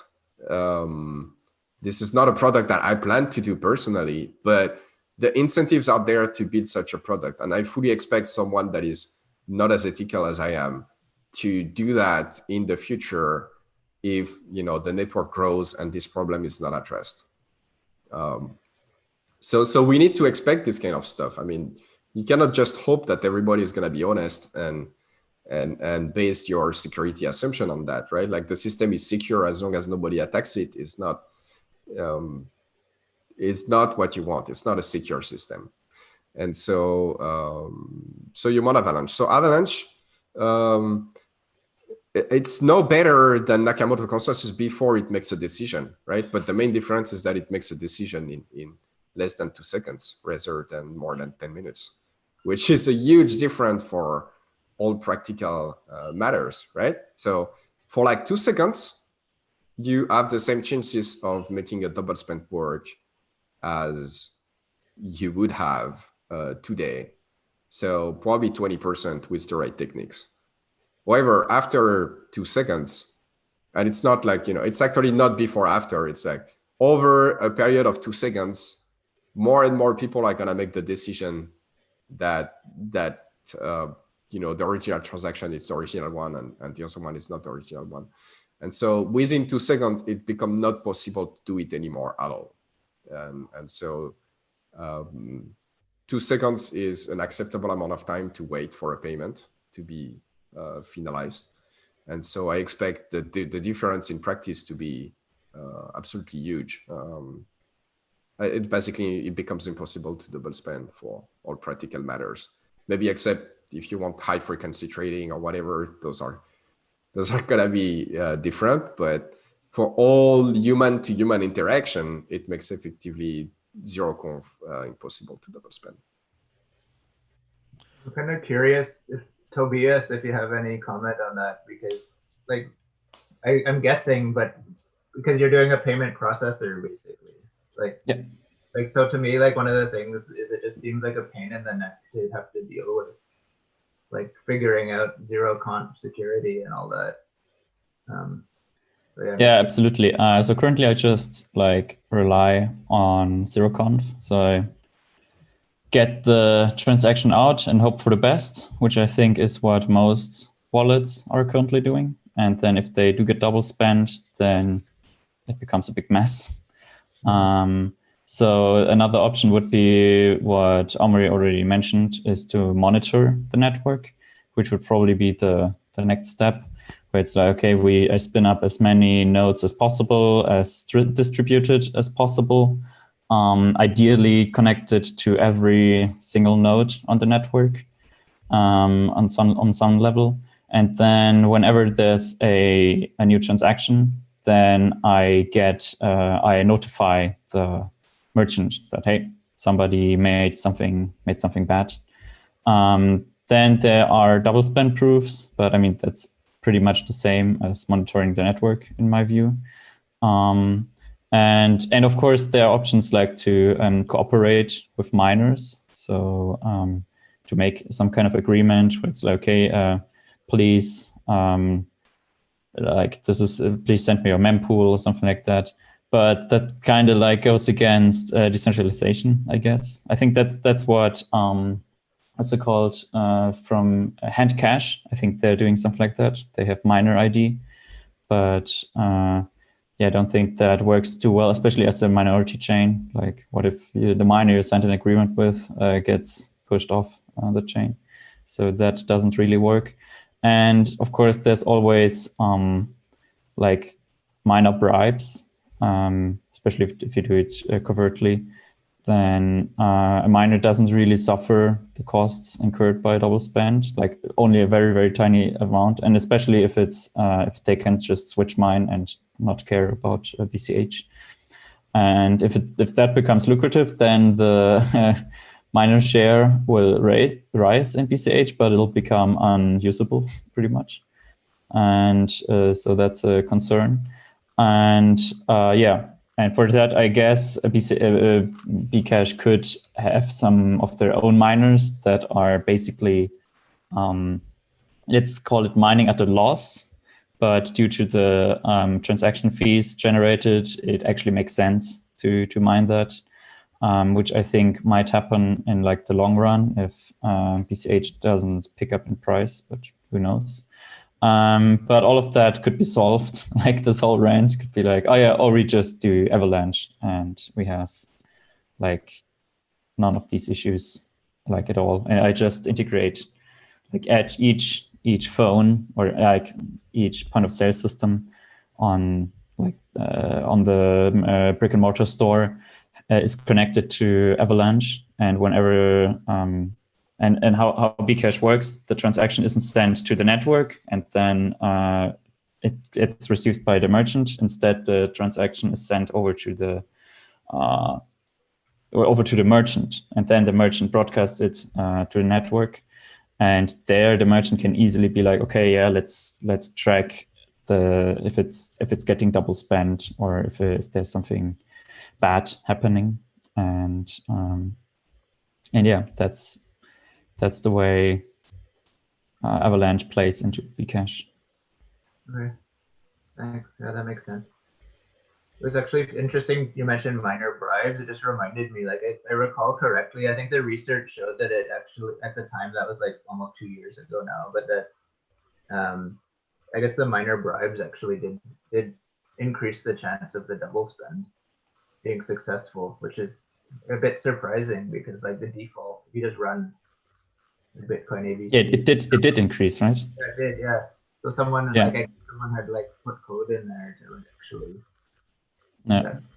Which yeah. which makes sense from like very short-term selfish point of view, but it's obviously not good for in the long term. But I guess that's you killed the golden goose, but the golden goose right now is not that golden, right? It's only a few percent of the big fat golden cow. So people are not too careful about it. Like Bcash is like I'm focusing on stablecoins for now because it's easier. It's much easier to adopt merchants on that because like you have to explain like so much less on that front, and there it would actually make sense for Bcash to mine at a loss, like a technical loss, like the Coinbase is less than what gets put in, just to secure the transactions, just to get them through. So the UTXOs that are sent to by all the transactions from Bcash that are sent to Bcash as fee output, just to get those confirmed. But like it would be better if we didn't have to do that and could just like use the network as is and just spread transactions there. So we have, I believe, probably our last question on Avalanche. Can you elaborate on how the proof of work based Avalanche breaks the current mining incentives? That's a good question. Yeah, that's a very yeah. Maybe I think you should answer that. Well, you can go if you want. I think you're better. I don't want to lose my reputation by giving a crappy answer. Okay, so with Avalanche, you can decide to say, well, you know, like this block contains a double spend, so I'm going to vote against it. Obviously, most people doesn't have an incentive to do that. But when you're a miner, you may have an incentive to do that against a competitor miner's block. Especially if you can, you know, if you can cooperate, right? And so if you base the weight of the decision that exists in Avalanche based on past proof of work, then you create a situation where it's very difficult for a new miner to come in and actually start to mine, right? Because the existing miner can all vote against it, but the guy that is producing the block cannot vote for it, right? Not yet, at least.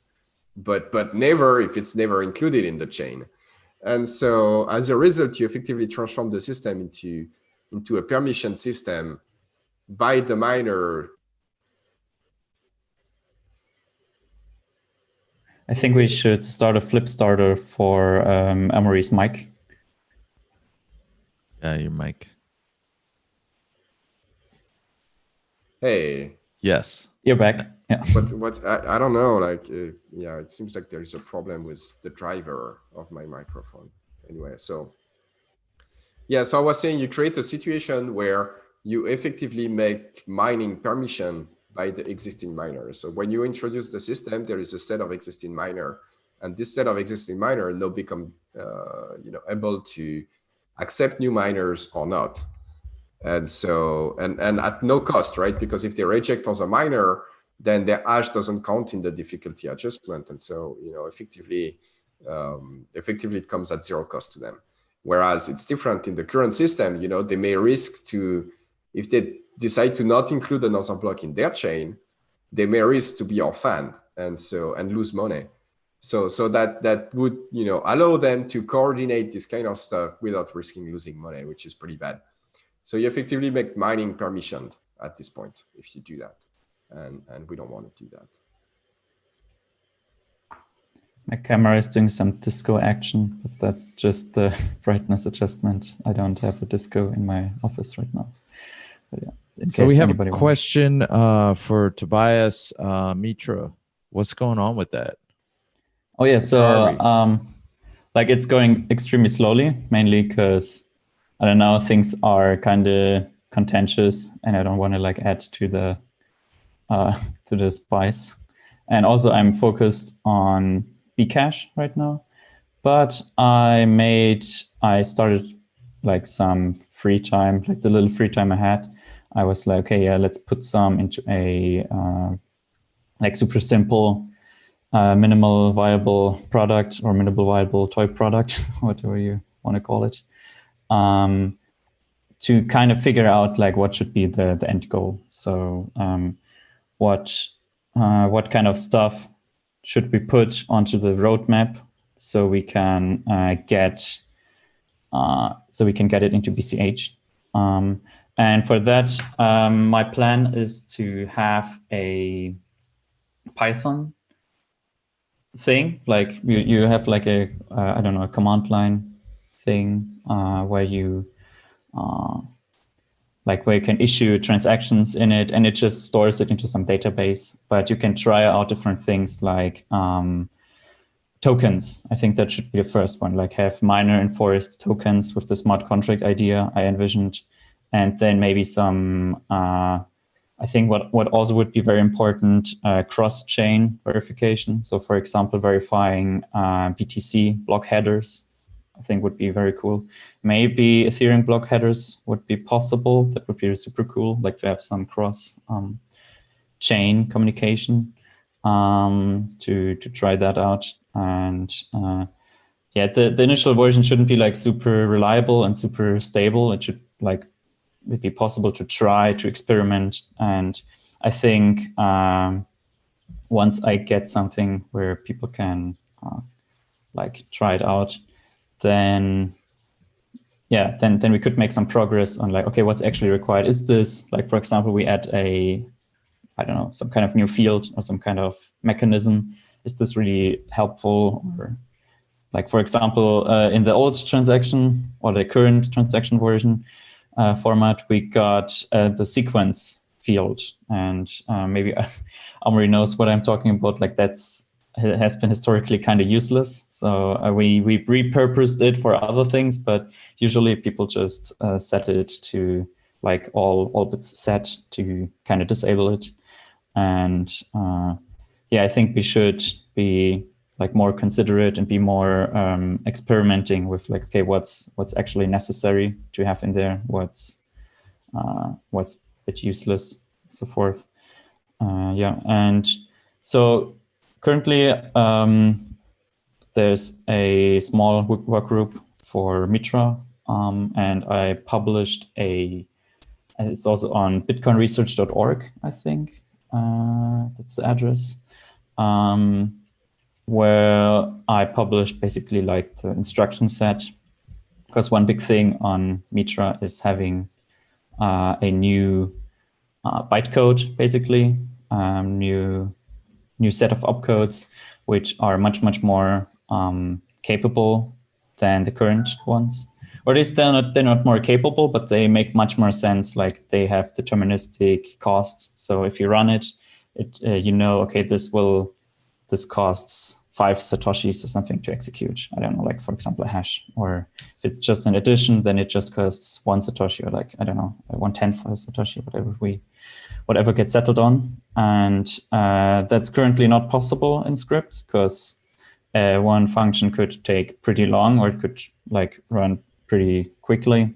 So we are kind of limited like in the number of operations we can do, because then it will get just too expensive.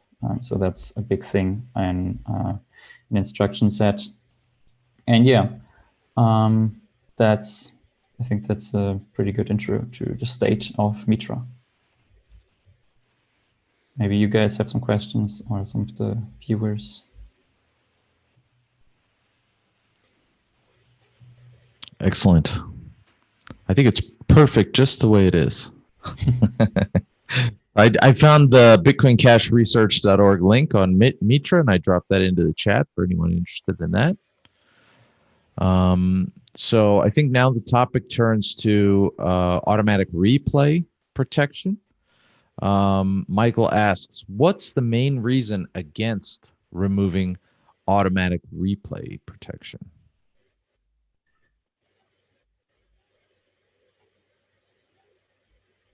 That's a strange question because it's there. And so in a way, the default position is not to remove it. The default position, like, you know, explain the benefit, like why is it there, and what problems does it solve? Yeah, I know, but I want to point out that, you know, like this question is already a trap question to begin with. It's like, you know,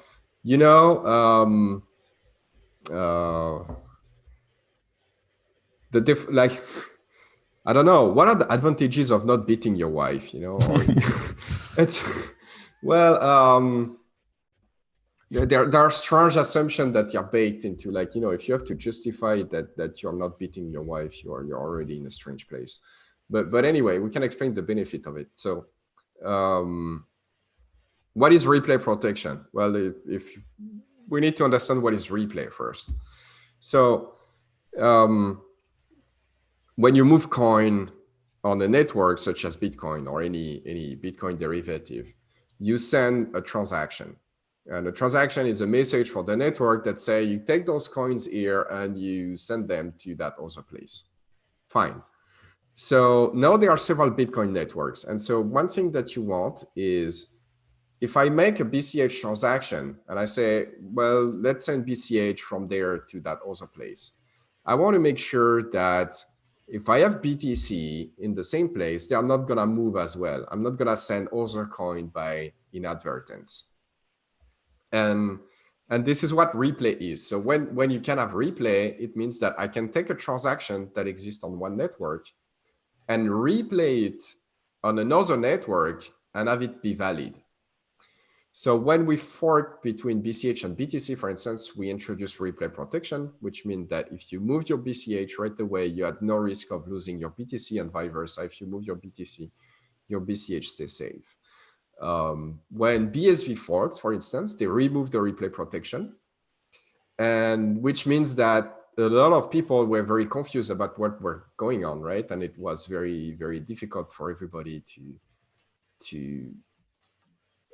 you know, effectively transact on any of the two networks, making sure that what they intended to happen would actually happen, right? Because if you were making a BCH transaction, it was not clear if your BSV would move as well or not. And so that you know, caused a lot of problem to a lot of people. And this is why replay protection exists. It's for those problems to not exist, right? So in case of, when you have replay protection, in case of a fork, if you know, some people keep a fork alive, then you are making sure that the transaction you make on one branch of the fork are not going to replay on the other branch of the fork, and vice versa. And so this is a very important safety measure, right? So if we take, for example, the last upgrade, there is two miners who continue to mine the chain without the upgrade. So it turned out in this case, it was a mistake on their part. They did not intend to do so. But if someone intends to do so, that's also their right. Like if some people want to continue to use the unupgraded version of the chain, that's, you know, perfectly fine. And if they want to do that, they should have the freedom to do so. But what we saw is that in those blocks that they mine, none of the transactions that were intended for the BCH network were present, right? So if that chain was kept alive, you would have your coins on that chain and you would not have sent them by inadvertence somewhere else, and you could use them. They are secure. Like whatever happens, if that chain leaves, you have your coins on them, on that chain, and that chain is secure. And this is why replay protection exists. This is why it is in place. Now, some people have decided to remove replay protection. In the past, notoriously BSV have done so. And they have done so with a very specific objective. And the objective is to create a very messy fork. This is exactly what they intended to do. And this is why they did so. Because if you let the replay protection in, you split very cleanly. You have two networks. Everybody does what they intend to do. There is no coins that are sent in place by inadvertence. If you remove it, then it's complete chaos because everybody fears to lose their coins. Every single exchange or business or whatnot needs to take complicated measure, for bad stuff not to happen. And it was very purposeful on their part because they wanted to fork and they wanted the fork to be very messy. And this is the only reason why you would want to remove a protection. Like you remove a protection when you intend to do something that is unsafe, or when you don't realize why the protection is necessary. And so you're going to do something unsafe, like not because you intend to do, but because you don't know any better. That's also an option, like people do. This is why they are the Darwin Awards. People do dangerous stuff all day long and it goes bad.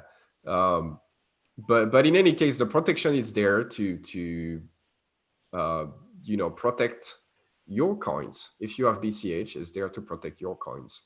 And people who want to remove it, don't have the best interest of your coins in mind. The only reason you'd want to remove it is because you plan an upgrade to be messy. Like that's why you do that.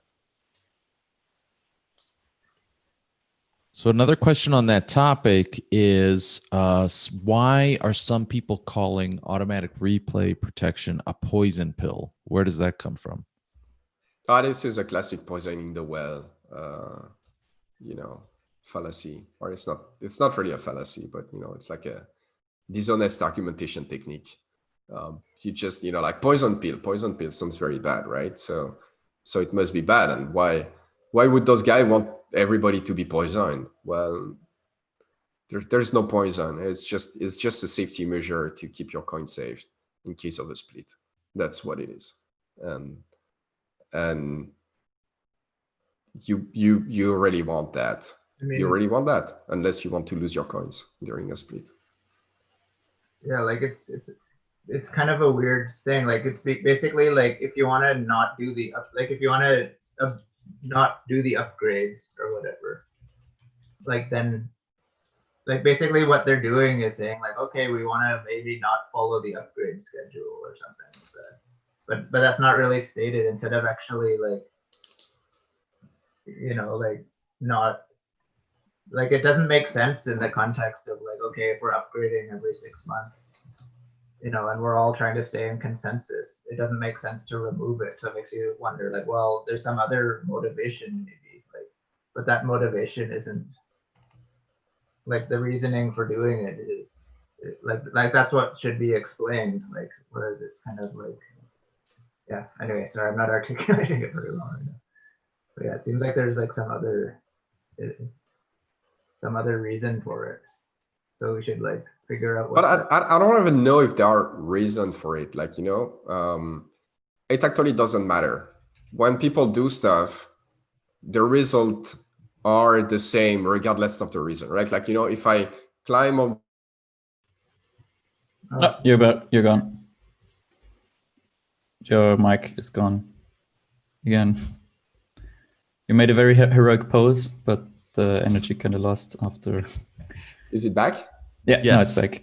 Yeah, so I was saying like if I go in the roof of my house and I jump, I'm gonna hurt myself pretty bad, regardless of what my intentions are. Maybe I intended to fly and not hurt myself at all, but the result is gonna be that I'm gonna hurt myself pretty bad regardless. And we are in a similar situation. Like you remove safety measures, well, someone is gonna get hurt. And it doesn't matter if anyone intend for someone to get hurt or not. This is what's profiling itself, right? If I'm telling you like, oh, you're jungling with chainsaw, you're gonna hurt yourself, right? You can be like, no, like I don't intend for anyone to get hurt, it's pretty obvious that at some point it's pretty dangerous stuff to do, and it's pretty obvious that at some point someone is gonna get hurt. This is a similar situation. Like it doesn't need to be intentional. I guess my point is that like if you want to say like, okay, we don't want to follow the upgrade schedule, so therefore we want to remove this and not be, but then it's like, well, if you're just changing the code and then we're all out of then we're gonna have a chain split. Like that's not a good thing. Yeah. If you say, well, I'm gonna change the upgrade schedule on my own on the side, right? What's gonna happen is that you guarantee that the chain split is gonna happen because you're not gonna be on the same schedule as everybody else. And so in that case, you double want replay protection because otherwise you're gonna create a mess. Unless you intend to create a mess or you have no idea what you're doing. The other thing I want to kind of point out to people is like having the replay protection in there from the point of view of Bitcoin ABC and our own like entrenched, say like trying to be in, if we wanted to try to be entrenched in the network, like the replay protection actually makes it we're basically forcing people to reevaluate every 6 months. Like, so it actually, like if we wanted to entrench ourselves as the default, like we wouldn't, this like is the opposite of that. Like, I don't know if I'm explaining. You're basically putting yourself to re-election every 6 months, like automatically, which where people, I mean, some people don't like, but.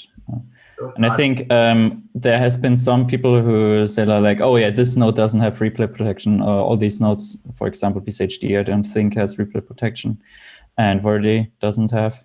But I think replay protection really gets important when you have a mining node. So if it doesn't mine, it can't like fork off, obviously. I mean, it could accidentally land on a wrong chain, but it can't like mine transactions invalidly.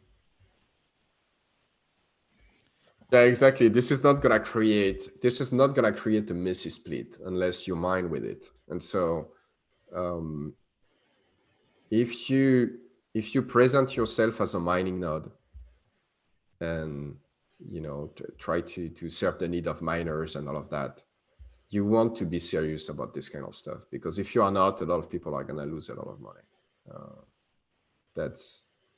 That's what it is. And if you don't want to be a mining node, and that's fine as well, in which case there are actually various consensus rules that you can relax a bit. Like, I know some of the nodes don't implement SIGOPS as well, and it's probably fine if you are not a mining node, right? Like worst case scenario, you get sent a block that is invalid and you accept it because it has too many SIGOPS, and but within 10 minutes you're gonna have a new block and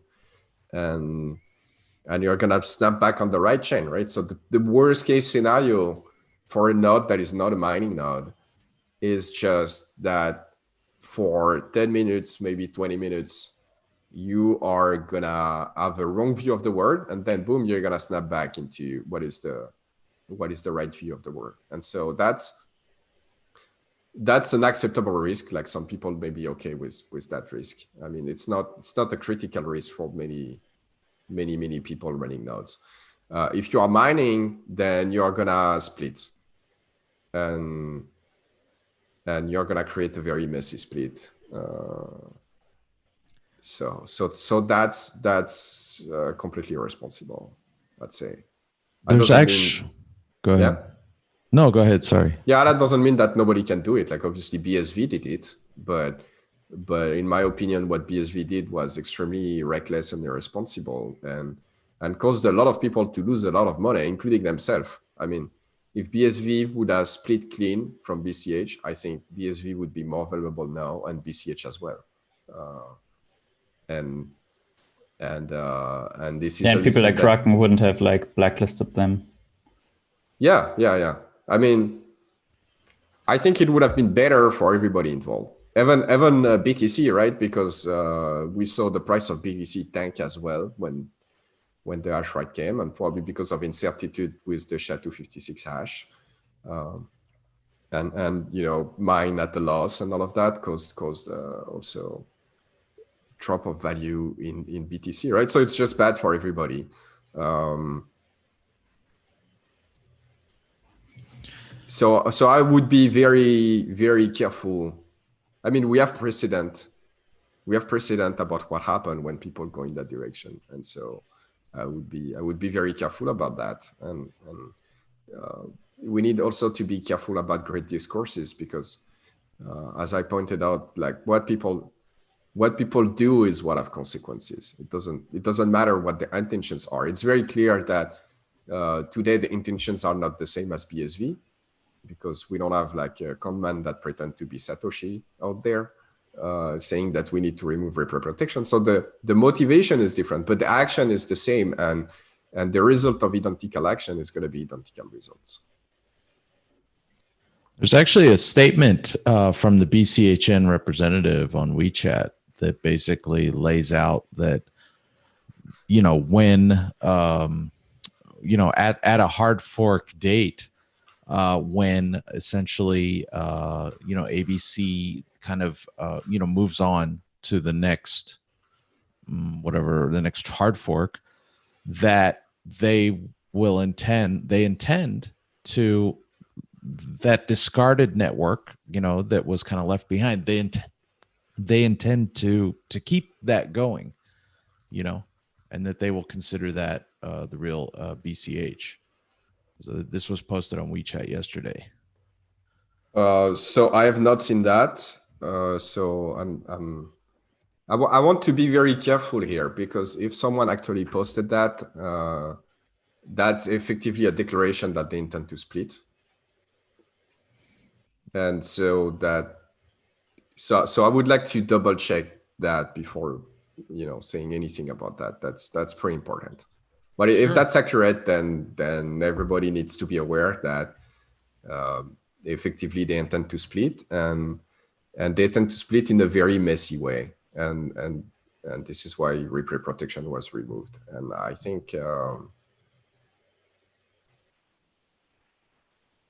yeah, I would like to see that, because this is I mean, this is something that is very important for the BCH ecosystem. Yeah, I just sent you the screenshot.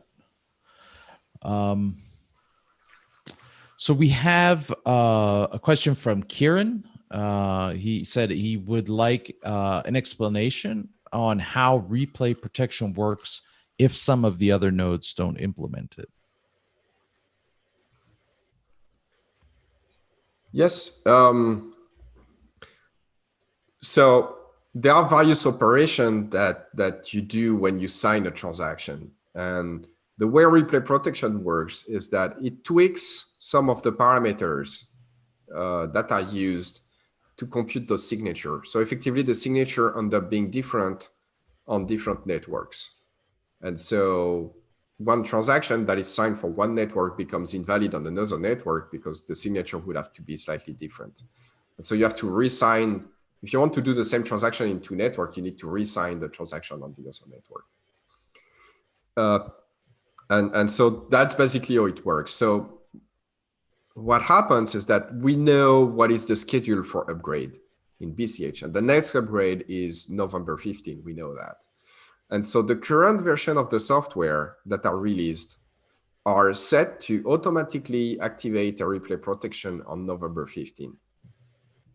And so if someone forget to upgrade their node, or if someone purposefully want to continue to run the old version of the node, that's perfectly fine. They can do so. But the transaction that those nodes are going to accept are slightly different than the transaction than the newer version that are upgraded will accept. And that ensures that if those two chain leaves, those two chains are going to be different, and the transaction on each of the chain are going to be different. And if people intend to transact on one, they can. And if people intend to transact on the other, they can. And they can do so safely always. So that is how that works. Now, what happens if someone doesn't implement that? Well, if someone is not a miner and doesn't implement it, then what happens is that they may temporarily follow the old chain, but then they're going to step back into the new chain as it accumulates more work. So that's not a big deal. That's not a huge risk. But If someone is a mining node and doesn't implement it, then now if they don't upgrade, or if they continue to run the old version, you know, on purpose because they prefer the old version of BCH than the upgraded version, that's fine as well. If they want to do that with a node that doesn't have replay protection, that means that the transactions that are valid on one network are going to be valid on the other network. And it's going to be very difficult for user to make sure that they send coins on one network, on the other network, or on both. It's going to be very, very difficult. And it's going to cause a lot of people to lose a lot of coins. So that's a net negative. That's a net negative unless what you intend is create a very messy fork.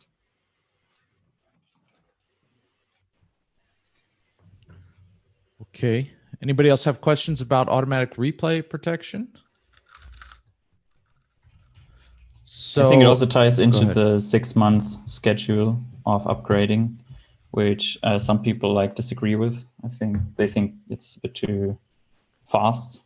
But yeah, I think 6 months sounds like a good schedule, like a good pace to get incremental small changes and like test them quickly. I mean, we saw in the last upgrade that there have been issues. So like if those steps would be bigger, then the changes could be also like worse. It could also be the reverse, that if you upgrade frequently, you make more errors. I don't know. No, typically you are better off making smaller step. We lost you. Microphone. Yeah, you making smaller step more often because you get better feedback from what you're doing. You also don't have this giant package that's gonna all activate at once that contains a bunch of unrelated stuff and you know, that may have interaction that you don't foresee, right? So the risk is much smaller. No, as far as I can tell, most of the cost associated to that for people. So, you know, like the cost of downloading the new version of the software and running it instead of the old one is pretty low. So you know, doing that every 6 months is not that big of a deal. Now, where there is more of a cost is stuff like indexers. You know, they may require some work to support the new stuff. And you know, I've been saying for years, guys, if you care about the indexer, we're taking pull requests, and because we want to have an indexer in the node software. And if we do so, we can make sure that indexer is compatible with every upgrade. There is no work that needs to be done by anyone to make that work.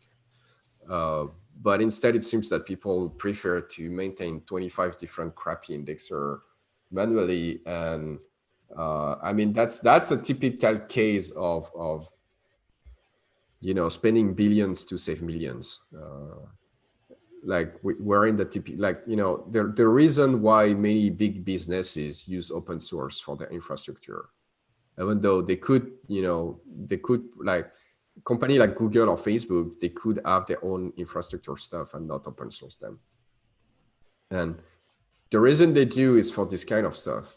Like you can share a pot of feature that people agree upon are good, and make sure that they are maintained, and you don't need to do some hack job every few months or so when you want to upgrade. That's exactly, from a business perspective, that's why open source exists, and that's what open source save costs.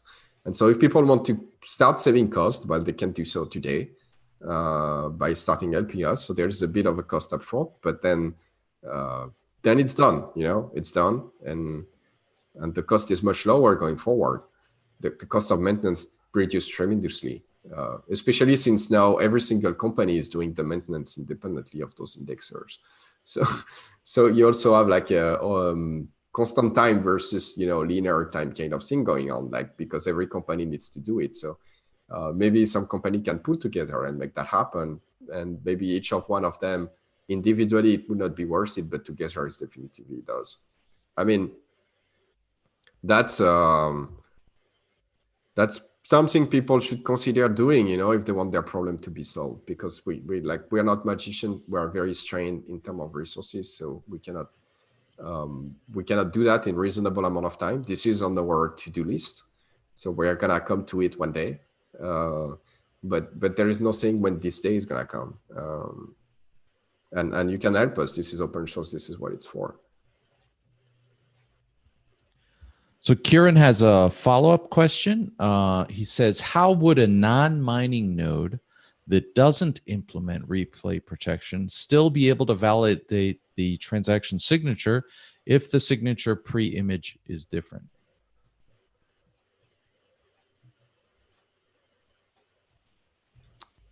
Can you repeat the question? Didn't get Sure. it. How would a non-mining node that does not implement replay protection still be able to validate the transaction signature if the signature pre-image is different? But it isn't, like, right? So, But it is different on one of the chain. Like if you Yeah. implement replay protection, it's different on one of the chain and it's the same on the other chain. If you don't implement replay protection, then it's the same on both chains.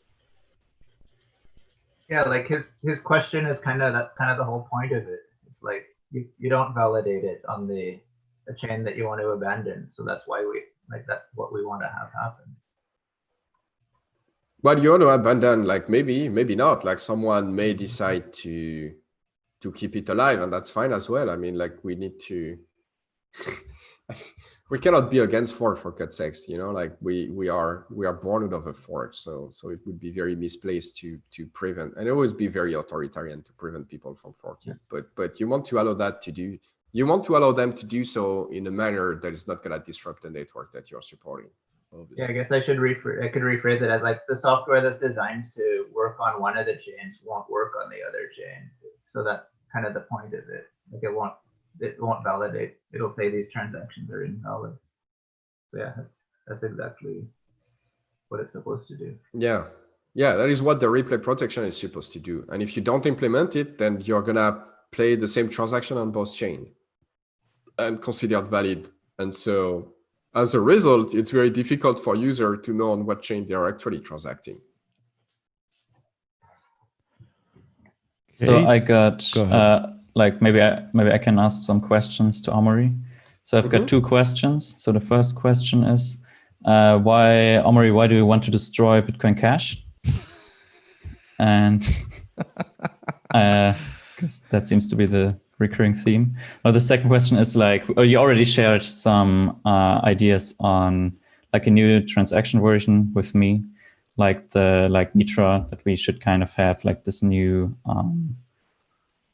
new mechanism for the what's it called, like the VM or the bytecode.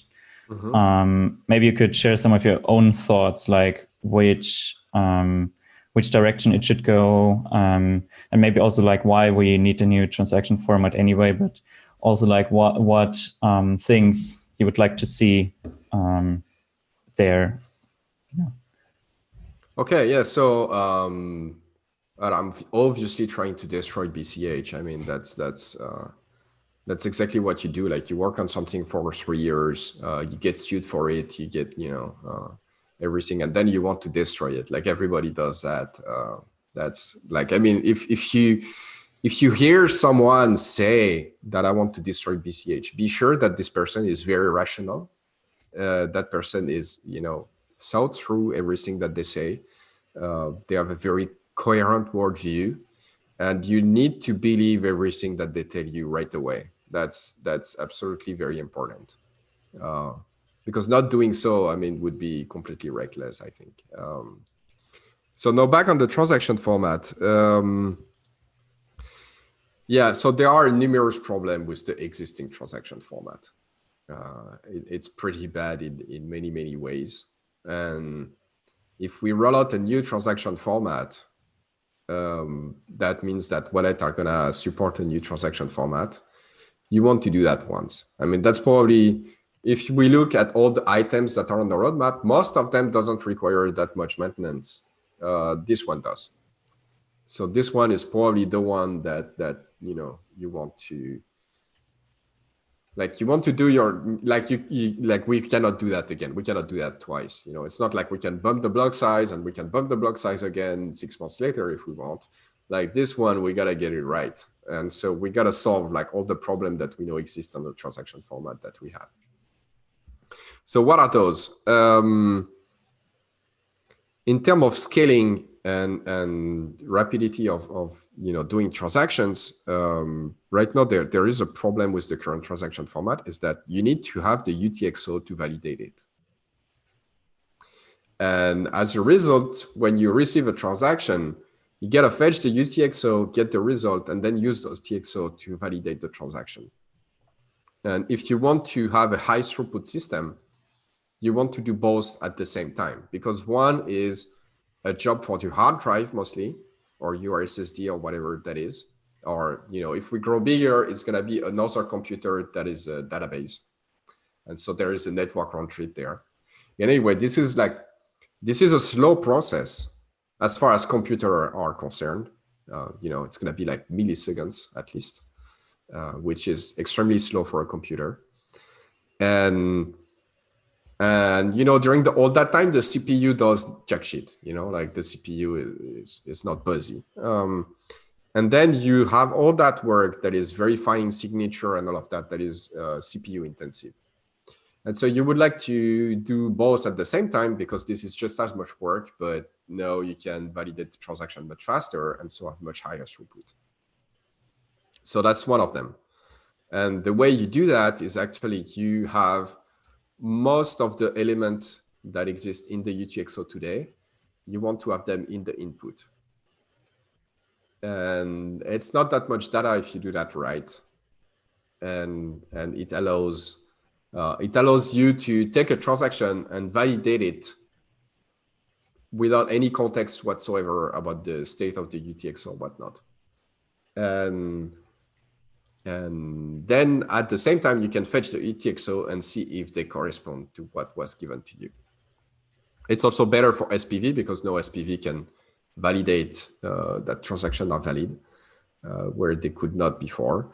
It's also better for various fraud proofs, because you can prove, I guess, effectively you can prove way more stuff. So that brings SPV to the next level. So right now, you can prove that something is in the chain, but you cannot prove that something is not in the chain. You can do so per block with CTOR, but you don't know what block you're supposed to look into. So effectively, unless you want to provide the proof that this is not in every single block that exists in the chain, you cannot prove that something is not in the chain. And this is something that you want, right? Because you want, like for SPV, you want to know what is in there and what is not in there, if you want to check the whole validity. So right now there is this bit of a dark corner of SPV that is not quite secure. But if you do that, because the 8 of the UTXO is in the UTXO, it's going to be in the input. So you know the 8 of the block that you need to check. And because you know the 8 of the block that you need to check, and you can produce an absence proof per block, it's very easy to produce 2 SPV. Oh, this transaction is not valid because the UTXO is supposed to be in that block, but it's not. And right now, you cannot do that. You cannot say to SPV, this transaction is invalid because this UTXO doesn't exist. That's not possible. I have a question about the details around that, because so you want to put the height of the input in your transaction. But if you have unconfirmed inputs, you don't necessarily know what the height is going to be. So like you don't. Yeah, so you don't want the height. You don't want the height to be signed. Yeah, so the height can be changed by reverse mining and set to whatever the proper value is. Okay, that answers my question. But in the block, it would be validated, I guess, so the miner. In the block, it would be validated, yeah. So the miner would have to put the proper value, but they don't need to, they don't need to, you don't need to, basically, that's what I'm saying. You don't need to. So there is that. There is malleability. Malleability has been like stupid stuff that have plagued all Bitcoin-related systems for a very long time. Make it, exponentially harder to build on top of them, because there is all kind of stuff that can shift under your feet when you don't expect. So we want to fix malleability. We want to make it more extensible. right? Because right now there are version fields in transaction that are in places where it's not extensible at all. But what you can do is set the output of a transaction. Instead of putting a script directly there, you put a version number and a commitment. And then the commitment can be to anything. We can roll out new version number in the future and commit to new stuff, new kind of script, or completely something else. And that's just fine because you can degrade gracefully. And this is a very important concept. When you want to make a system that is upgradable, you want it to degrade gracefully. So what that means, if you do version hash in the output of a transaction, that means that if we roll out a new version, then software that is not upgraded can see that new version and can know, oh, this is a version that I do not understand. But I can still maintain the UTXO set and can still maintain that no new coins are created. I can still maintain a bunch of property that I'm interested in for as long as this transaction is not mine. You know, if that transaction is the transaction of a third party, they move money from there to there. I don't really know by what mechanism. I don't care. The new money has been created, the proper fees collected by the miner, everything, I'm fine with it. So, yeah, so that's another thing that you want. You want something that is upgradable and in a way that degrades gracefully. That goes along with, you know, people doing upgrades and want the cost of the upgrade to stay low. Well, this is exactly that. If you have something that degrades gracefully, you can reduce the cost of upgrades, and that's great. And so we want that. And then you want, like the current kit system is kind of crappy and doesn't allow to do a bunch of stuff. So we probably want to roll out a new script system in there. And this is where Mitrak comes in, I guess. Yeah. And on top of my end, this is everything, but maybe not. I don't know. Yeah, and we can, as you said, like roll it out in like steps. So we first make some transaction format that's extensible and then iterate from there. So there are some stuff that cannot be done in steps. So all of those we want to do at once. And then everything that can be done in steps and that degrades gracefully, then we probably want to do that. All right. So guys, I gotta go. Oh, okay. Yeah, sorry about that. I can't be here forever. Can send what? You. What? You can't be here forever? Yeah. We Some need point you. We're all gonna die. What? Why did you took it so dark? Okay, yeah, but for now, it shall not be this day, something like that. Okay, there we go. I watched Lord of the Rings recently, so anyway. Yeah, thanks so much for all your time and thank you, Tobias. Marie answering my questions, and yeah. See you guys. Outstanding. Thank you so much. Really great to have you on. Good to see you. Bye-bye. Bye. Bye. Okay, so we have two questions, kind of the same thing. Does ABC consider discuss ideas from the Unlimited team or BCHN?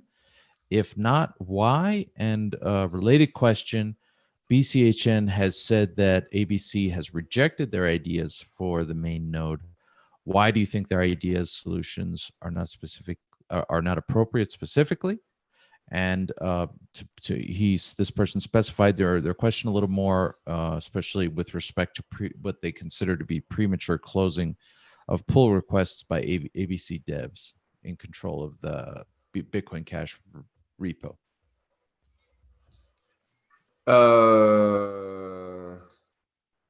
So the first question is about taking IDs from third parties, right? From BU and BCHN, yes. Mm-hmm. Yeah, so we have talked to them many times. At least like BCHN is more new, but with BU, there is a long history of cooperation and non-cooperation. And I can give a few examples, but basically the pattern that have emerged in interacting with BU is that they produce some feature and we come there and we provide some feedback on how to do it better. And then we run into a brick wall. And so we either have to not do it or to do it in a different way that integrate that feedback. And it's very unfortunate, but that's how it is. And I can give a few examples. For instance, the check data sig operation. The whole idea was started by Andrew Stone that created another proposal that is opDSV, data sig verify, if I'm not mistaken, but it was opDSV anyway. And Andrew Stone received feedback from various people on opDSV and how to make it better. And he refused to integrate any of that feedback. And so we ended up with, Chris Passia and Majorian here, Anthony, and a few other people creating opDSV. And I think there is no doubt right now that BSV is strictly better. You're mixing them up. CDS, yeah. There's no doubt right now that CDS is better than DSV. And it allowed a bunch of new use cases such as Covenant that DSV did not allow for Covenant, for instance, where CDS does. And so so that's the history, right? Another example that we touched into that stream is graphene. We raised a few issues with graphene, and those issues were not addressed, and so we cannot move forward with graphene. So what's going to happen is that we are going to have to do something else, or I don't know. I don't know what we're going to do, but we cannot reuse the graphene that they did because there are outstanding problem with it. And so that's the general problem with BU and the general pattern of behavior we've run into. With BCHN, there hasn't been much opportunity to cooperate. There have been a lot of mudslinging, and they behave in a way that makes it very, very difficult to cooperate. For instance, publishing. So they published a vulnerability that exists in Bitcoin Core, and that exists in one of the versions of Bitcoin ABC publicly. And this is a big no. This is not the best practices in terms of security. And that means that when you interact with them, you should expect anything that you do or say or whatever to be weaponized. And that is just not how you create an environment that is creating the right incentive to produce something good. It's just not. And we see a bunch of internet move like removing the replay protection that also go in that sense. No, we've been having a lot of very great collaboration with BCHN, notably on BCHD, yeah. BCHD on Avalanche, on CDS, they have been very instrumental in getting CDS off the ground, and various other stuff. So, good job BCHD, and we are looking to work with BCHD again going forward. We have no problem working with other people. This is why, it's always funny because we created a bunch of work groups. We created a bunch of, we started the dev meeting originally. We created a bunch of places and opportunity for team to talk to each other. But we've run into the problem that some teams just don't want to do that. They want to play the mug singing game. They want to play the announcement game. And you cannot play the announcement game and collaborate properly with others. It just doesn't work. So we've run into that problem continuously. I'm kind of curious, I'm not aware of anything where they propose something that we've refused to cooperate on. So I don't know what the questioner is talking about in the first place.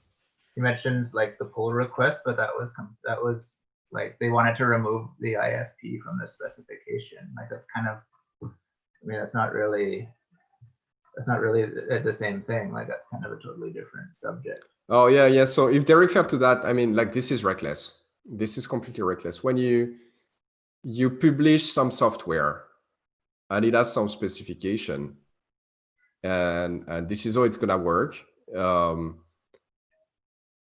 You should not change the specification of software that is deployed in the wild just because you don't like the spec. That is just not how you do good engineering. That is not just how you maintain a stable network. You cannot do that. We specifically made that feature subject to a vote.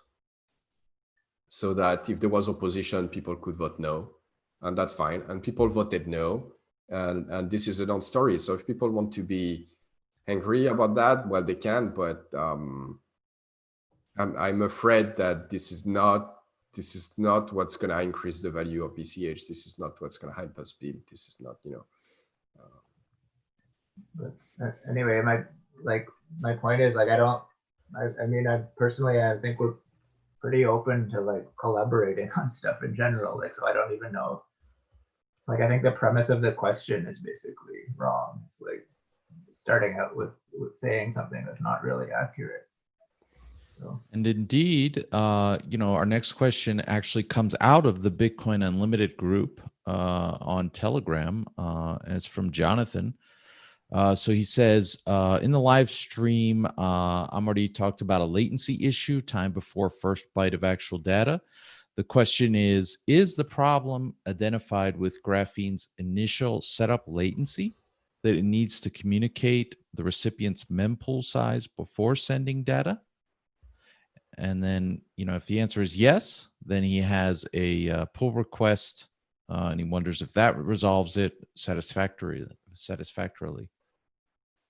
So I'm not aware of any pull request there. Yeah, the issue is that if you look at compact blocks, basically you have a setup that happened ahead of time where a node is gonna choose 3 other nodes and tell them, you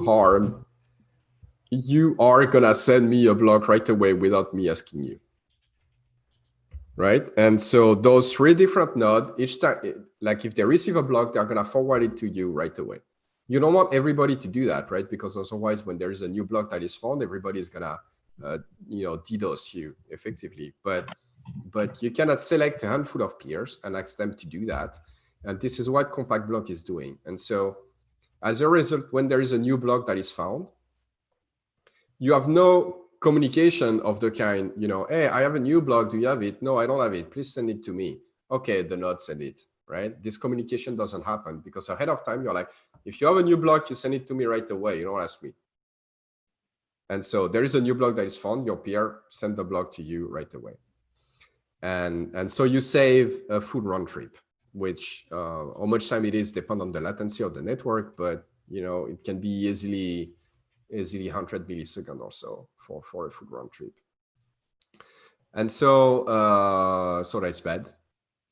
That is a flag that has been raised for Graphene for a very long time. And I even requested specific data so we could, come up with solution, but those data was never provided. And basically the reason why they do a round trip is because the node request a Graphene block and it's like, send me a Graphene block. And by the way, here is the size of the mempool that I have. And they tune various parameters based on the size of the mempool. And there are various ways to work around that. Like, for instance, can I guesstimate the size of the mempool of my peer? And obviously take a security margin to make it work. So that makes the Graphene block that I send slightly bigger, but how much bigger really, and how much longer this time is, because it's, it would have to be really, really very much bigger to justify one extra round trip. So there is some data that's, that should be collected there. There are other parameters of Graphene that are a bit dubious because they are based on data that are on small blocks, but Graphene is basically useless on small blocks. You want to have it on bigger blocks. And so there are various parameterization that are a bit dubious, but yeah, that's basically the issue. And, I pushed that for a while. I did several reviews of the existing spec at the time. I got like zero impact there, like complete refusal from BU to do anything. And George seemed like pretty open about it. Not you, George, but George, who implemented Graphene, seemed very open about it and seemed to understand the concern and everything. So I think it doesn't come from him; it comes from higher in the org. And if you have new work on that front, then I'd be happy to have a look at it. But right now, the way Graphene is made is doesn't reach the kind of quality that we want. Okay, so we have a question from Stuart. What reply would Amaury make to Mark DeMaisle's accusation that you didn't thank him for his large donation because you want the IFP implemented? I mean, that is crazy. I'm happy to thank him, and I think I did in the past. But you know, even if I did not, I'm doing it right now. I thank him for his donation that he's made in the past. I mean, I don't know what more there is to say, but that's a very bizarre reaction to act in a way that is almost certainly gonna fund the destruction of the network because someone did not say thank you or did not say thank you the way that you like. It's a very bizarre reaction, and it's not. I don't think it's very sane and very good for the network generally to act in that way. I would say Bitcoin ABC is extremely grateful. We are really so grateful for everyone who is supporting us. Really, it's enabling us to continue our work, to continue retaining people, quality people who are doing important work. And, you know, so we really thank everyone. And, you know, as part of our gratitude, we put out a transparency report, which you can find at blog.bitcoinabc.org. So I think this is probably going to be our last question. It's from Corbin. I Go also wanted ahead. to throw in my 2 cents about that. Yeah, thanks. Because there was also confusion about the prior fundraiser and if the money was put to good use and all that. So I just wanted to reassure Mark and everyone else that yeah, the money ended up, you know, being put to good use, and we thank everyone for their contributions. So, and actually, there will be a report on the 2019 fundraiser in the near future. It's on my to-do list. And so, yeah, we should have that relatively soon. So I believe our last question is from Corbin. In a recent comment on Telegram, Amaury, you mentioned that Ava had an interesting token system. Is there anything that SLP could learn from it? Or if it's far too different, could it work on BCH with Avalanche? Yeah, it's far too different, so I'm not sure it's really applicable for what we are doing, or at least I don't see a direct way to do that. But basically, like what they are building is not just one chain, like the Ava network. What they are building is a framework where you can launch chain and have your own set of validator and have your chain with your own rules.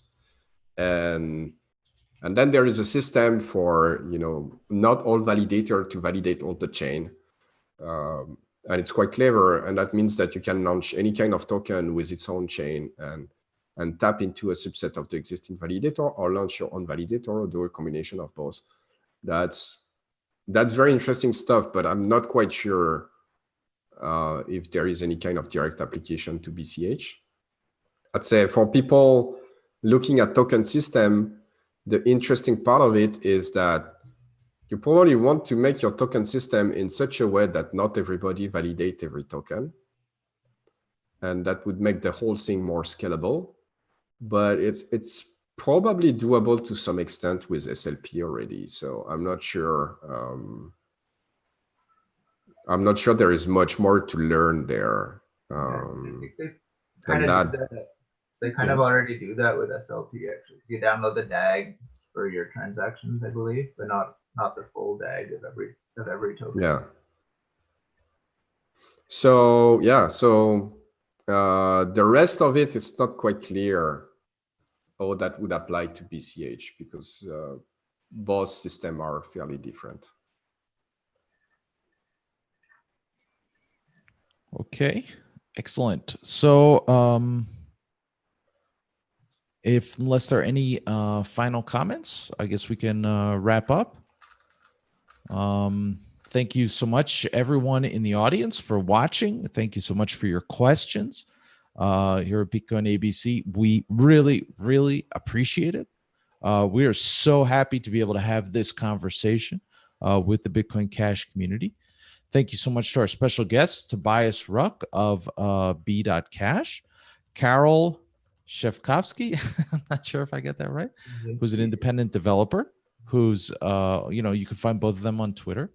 Thank you so much to Anthony Zegers, key problem solver, technical guy at Bitcoin ABC, to Amaury Séché, lead developer at Bitcoin ABC. I'm George Donnelly, and let's keep building Bitcoin Cash, guys.